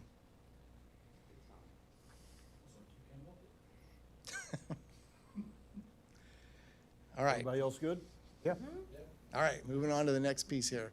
Okay, so the next thing that's coming into focus is the high-level framework of the strategic plan. So the current one we have, 2019 to 25, kind of has a top-down approach from pillars to priorities and straight into projects. So it's very quick right into the projects piece, and we focus very heavily on the projects in the city. Those projects are not important; they're important. What we're suggesting to modify is to basically pivot that to more of a priorities. What are our high-level priorities? And there's a punchline to this coming. And then the goals, kind of some lofty aspirations, and then some objectives under that. And then we'll line out the projects on that. The objectives would be measurable, more short-term, and just have a kind of a more cleaner hierarchy down into the projects. So this is another stopping point. Thoughts and considerations? So really, it's the renaming convention. And then we've added another layer. For the most part, yes. Well, I like it that our top layer now is priorities, because then it's, when somebody asks, what are your priorities? You're not, well, our pillars are, Yeah. you can say the priorities, and I think it Yeah. fits. And Patrick has been very good at steering us through this. So if I'm going fast, you should see him go. He's very quick. So. Okay, any other feedback on this direction? I do like the change of projects to objectives, because I thought, projects are the execution level, and the strategic plan is supposed to just lay out the Right. framework. So that's a much better way of describing it. Yep, I think that's a great observation. This is more city council, high-level community. When we get down on this level below the objectives, the staff is taking care of that stuff every day. We're working that stuff. Yeah. Okay, I'm going to move on to the focus, what's coming into focus on the framework adjustments. So back to the 2019 pillars, we had 5 pillars that we had, and we had some naming conventions around financial resilience and growth and sustainable infrastructure and public health and safety and operational excellence. So going forward, those pillars basically map directly down into the priorities, and we just tightened up the language on them very, very tight. And then we added, suggesting to add a new priority, which came out in all the comments and discussions with the public, is there's this community engagement piece that's sitting out there that should be a priority. And this is another stopping point.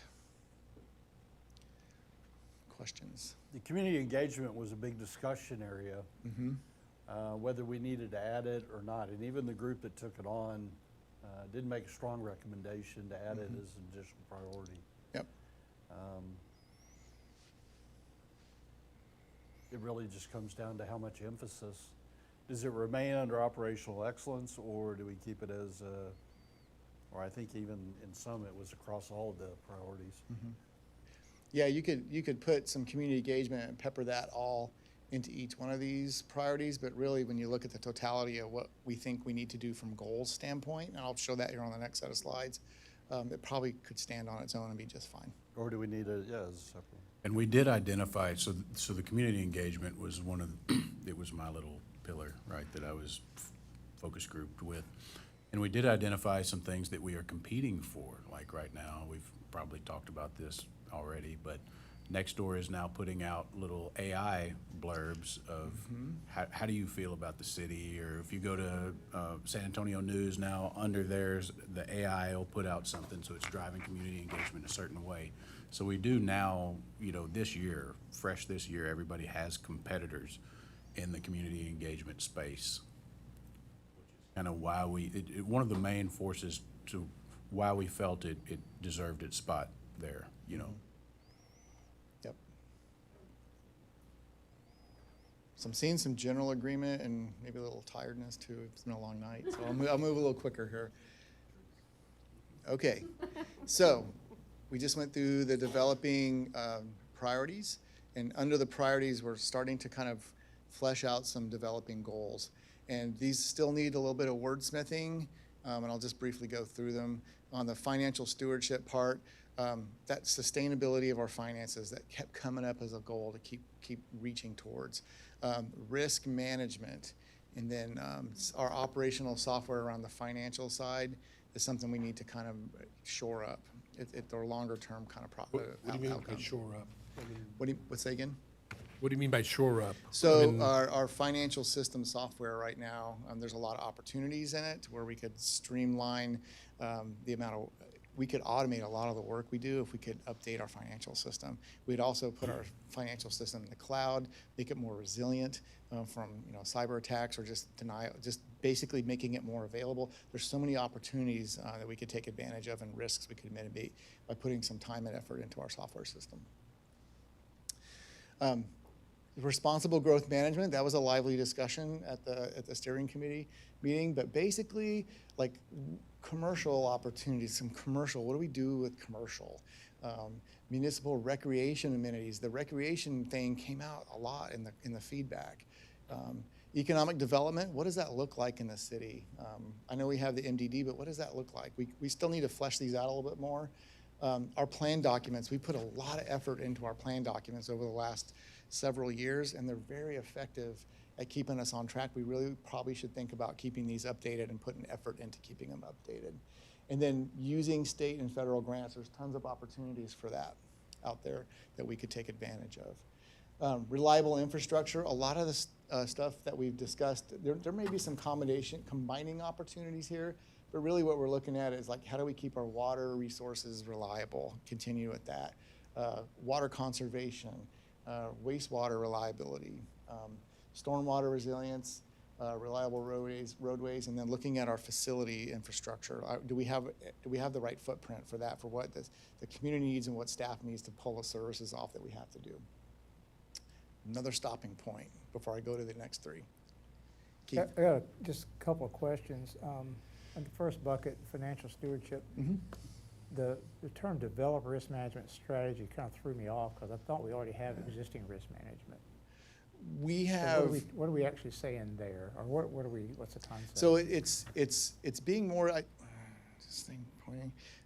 It's still, we have to flesh this out a little bit more, but it's really around risk and how we manage risk, how we identify it, how we mitigate it, like being more deliberate with that and putting systems in place to take care of that. Finance has done a bunch of stuff, HR has done a bunch of things, but we think there's still more things we could do. Yeah, maybe it's just wordsmithing that Yeah. one. Is that kind of, and that's fine. Yeah, yeah, but we'll take that feedback. It is definitely a wordsmithing thing. Would that also encompass beyond the part? Development risk management, wouldn't that also go into infrastructure, IT, Yeah. It would think it'd be more across the board than just inside of Yeah. financial. Yes, and you're absolutely correct. But, just from a goals and fitting it under a priority, this is probably the best place to put it. But it would cross all spectrums. Same thing with reliable water resources. To make that work, we have to have capital improvement plans. We need to know what our growth looks like. So they all touch in some ways. So good point. On the second bucket, I was curious about the keep plan documents current, the second to last bullet. Shouldn't it be understood? Say again? Shouldn't that be understood? Keeping plan documents current, keeping everything current, I don't understand why that would be a goal. So it takes effort to do that, and if we don't put effort, we don't assign resources to it, it could fall off. A lot of cities make plans, like strategic plans and CIPs, and they go up on a shelf and they collect a bunch of dust. But we have a pretty good track record of using the plans here at Fair Oaks Ranch that we develop. We use them almost every day, and they're good plans. And Jim, I think they're major plans. And so we Yeah. just updated the UDC. That was a 3-year process. The comprehensive plan, the master water, wastewater, stormwater, roadway. I mean, it's keeping all of them Emergency current, operations which plan, yep. Good questions. And the other one that kind of got my attention was the diversify commercial opportunities, economic development coordination. That kind of strikes me a little odd for our city. Mm-hmm. So you're just asking for feedback, right? My initial reaction was that we don't have a real commercial zone at all. We've got zoned areas that businesses can come in, basically small enterprises, not large. So an economic development coordination is kind of strikes me differently than maybe that's something for a larger city. For what we have here, which is a bedroom community, hill country aesthetic, you know, nice, safe place to live and raise your kids, that struck me kind of funny that those two would be a target underneath the growth. So what are you thinking there?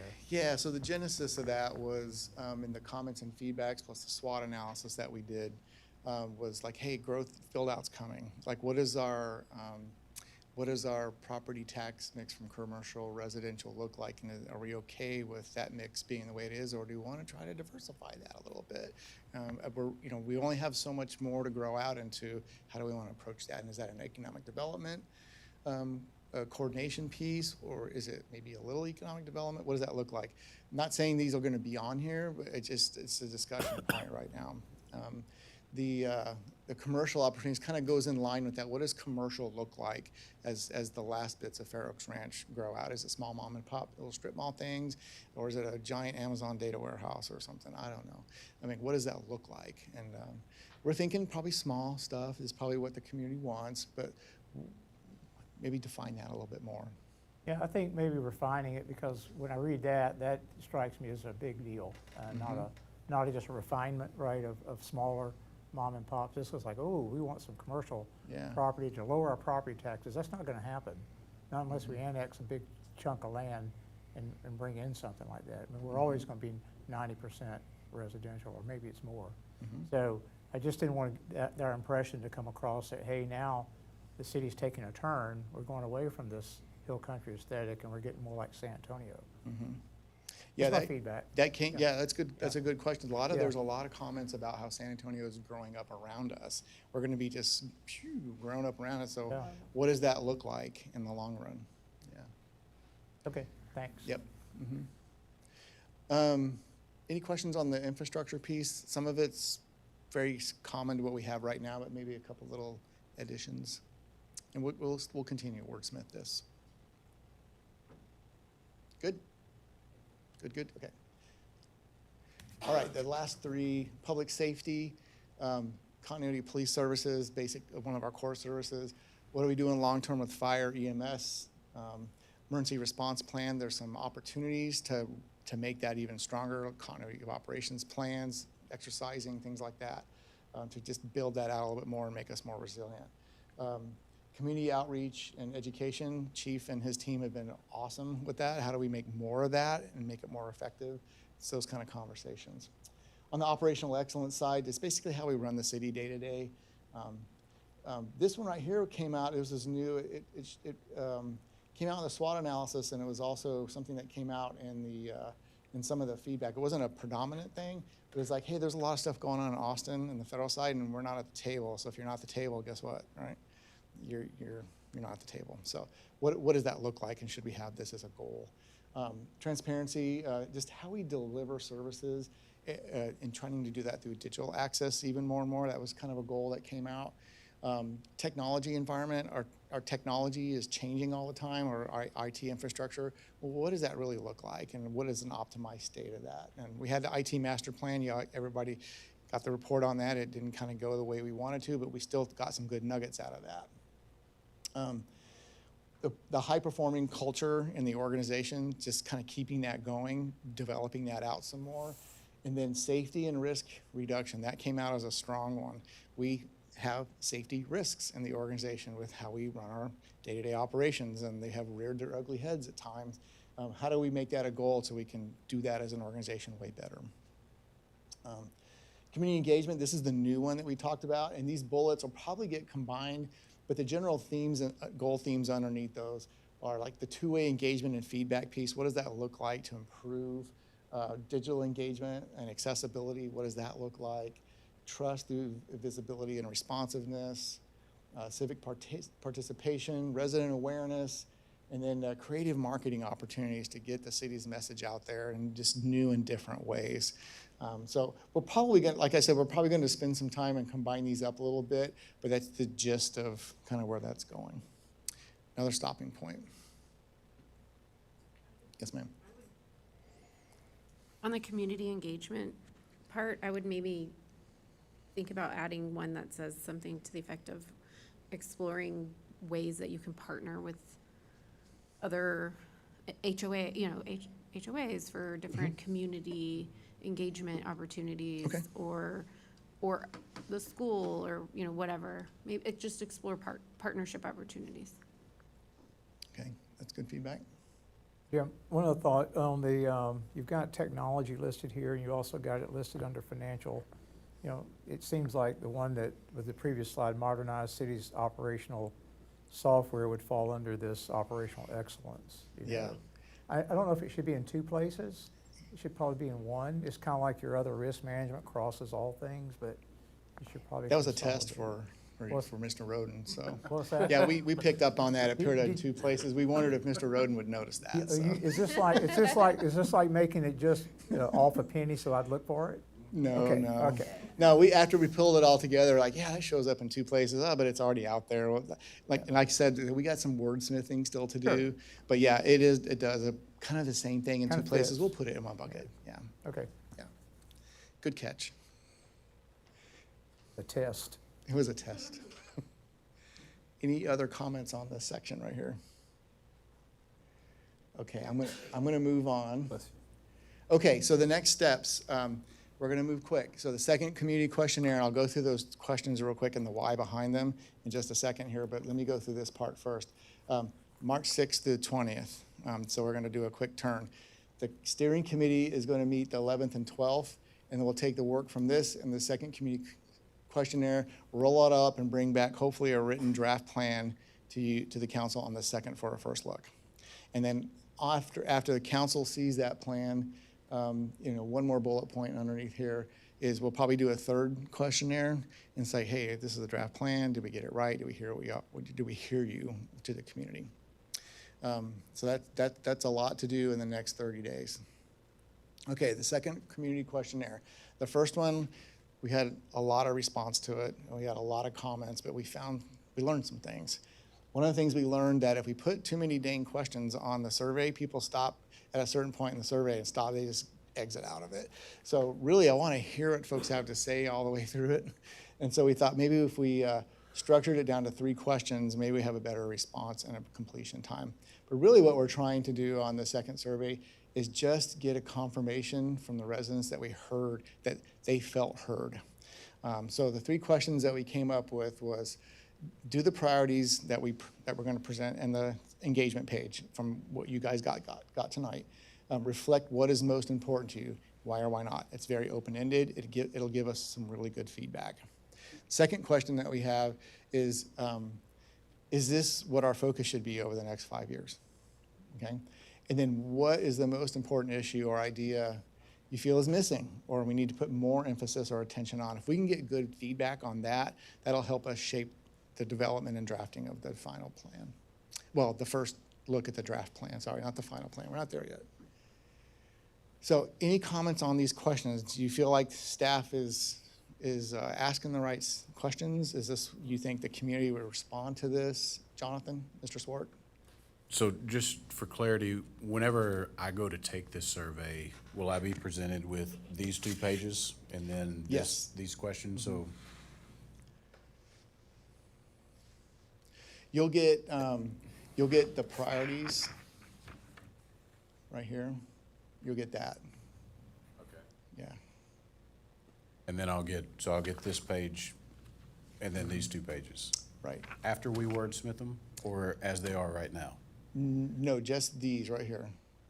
Okay, We may even put a better. bullet, like a bullet statement and kind of what is financial stewardship, just a very general description of that. Like a 1-minute read? Very quick, yeah. If we Okay, go too perfect. long, folks will check Yep, out. yeah, okay. Yeah. All right, just want to make sure. Yeah. But really, this is the prize we're looking for right here and why. We want to know if they were heard. And Jim, these questions are going to be posted tomorrow? Yes, sir. That's the plan. Casey and I are working to get these up tomorrow. How long will that be open for? Through the 20th. And then after the 20th, we need to cut some hay and start getting the draft plan running. We got a very short term. All right. All right. So any additional feedback, any additional discussion? Drinking out of a fire hose. Yeah. Yeah. We're moving quick. You know, Jim just presented it all tonight, and I know you've had a chance to read it, but having the discussion provides a different light on it. And you can always go back to Jim and Scott and provide additional comments of what you're looking for. I mean, we're all part of the steering committee, but for those that aren't a part of it, definitely need to get your input so that we're on track for what you see being brought back to council. Yeah, absolutely. If you wake up in the middle of the night, and go, oh, I forgot this, or I don't understand it, please don't hesitate to reach out to me or Scott, or call Patrick. I mean, Probably email or text at that time. yeah, not in the middle of the night, but I mean, well, if you want to call me, call me. I might answer. Any But other yeah, questions, please don't concerns? hesitate to reach out if you have questions. Could We slip are in- moving quick. Could slip in a tree question in that questionnaire. A tree question? I'm kidding. We'll live forever. Forest from the trees, right? Okay, that's it. Thanks, Jim. Thank you. We have one other item on the agenda tonight. It's the report of the last TSAC meeting, which was held on February 4th. They really only addressed one item, which was a request to put a stop sign on Fair Oaks Parkway at Triple Crown. It would have been a, Freeway. yeah, well, yeah, both signs on the parkway. TSAC voted not to advance this item to council. And then all they did is as part of that it was briefed to the TSAC that the stop bar and the stop signs at Triple Crown were all moved forward. So when people stop, they're a little bit further out, but they're still at a safe distance from the parkway. But now they can see oncoming traffic. And right now, I think staff owes an update on Fair Oaks Parkway traffic analysis at Front Gate, and they're still collecting data on it. And there was a question on lowering the speed limit on Ralph Fair Road to 50 miles an hour. No question on it's gonna happen. Okay. And we have Carol and Chris Depke are both here to answer any questions anybody may have. For the last time, right? Yes, the speed limit on Ralph Fair Road is 50 miles per hour based on TxDOT when they came and did their presentation. What we're waiting for is confirmation of when the speed limit signs are going up, which we have got a preliminary of approximately April timeframe. Because they had to take it to the state and get it all approved, and I understand it got approved to 50 miles per hour. Is that from Pimlico to? That was, from the city limits, It'd be Ammon Road all the way down to I-10. the,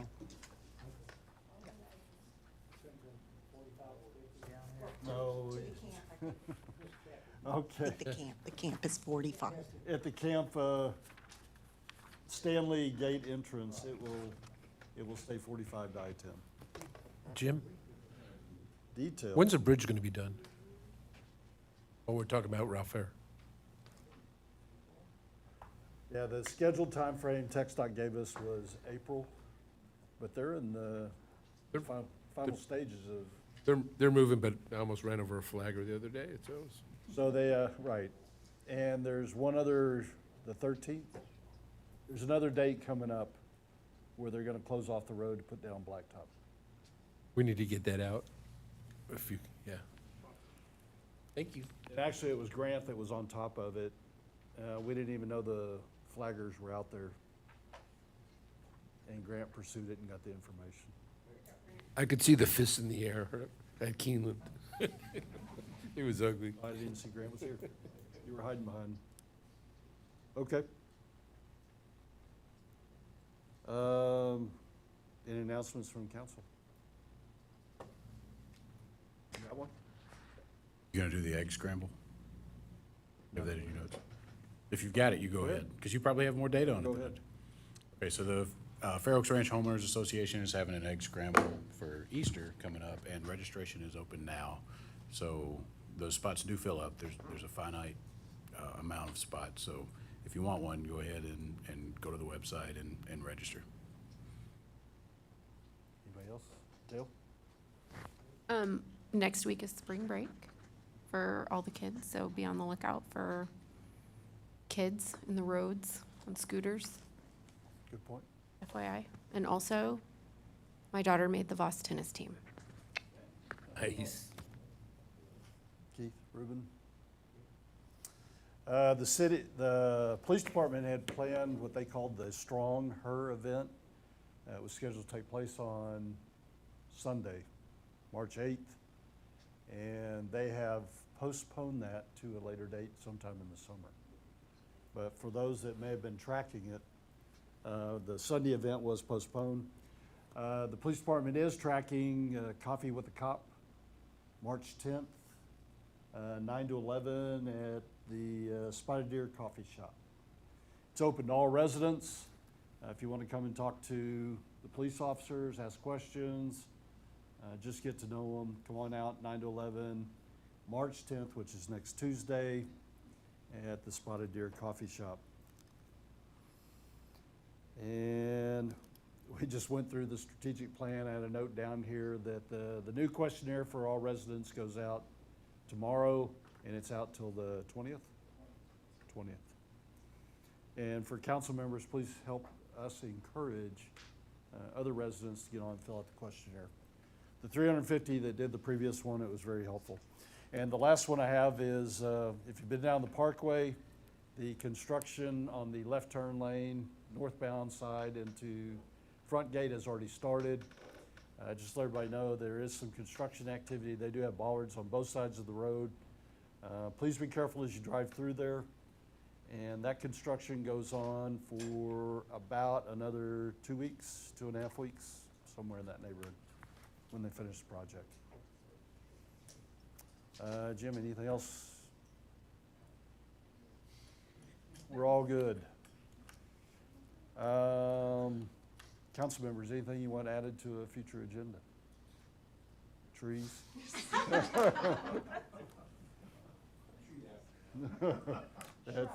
Shrubs.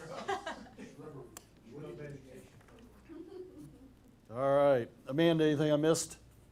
Are you sure? Yep, you did the pledge. Yeah, thanks. On top of that one, I'll never live that down. Jim, anything else? Amanda, the time now is 10:25 and we are adjourned.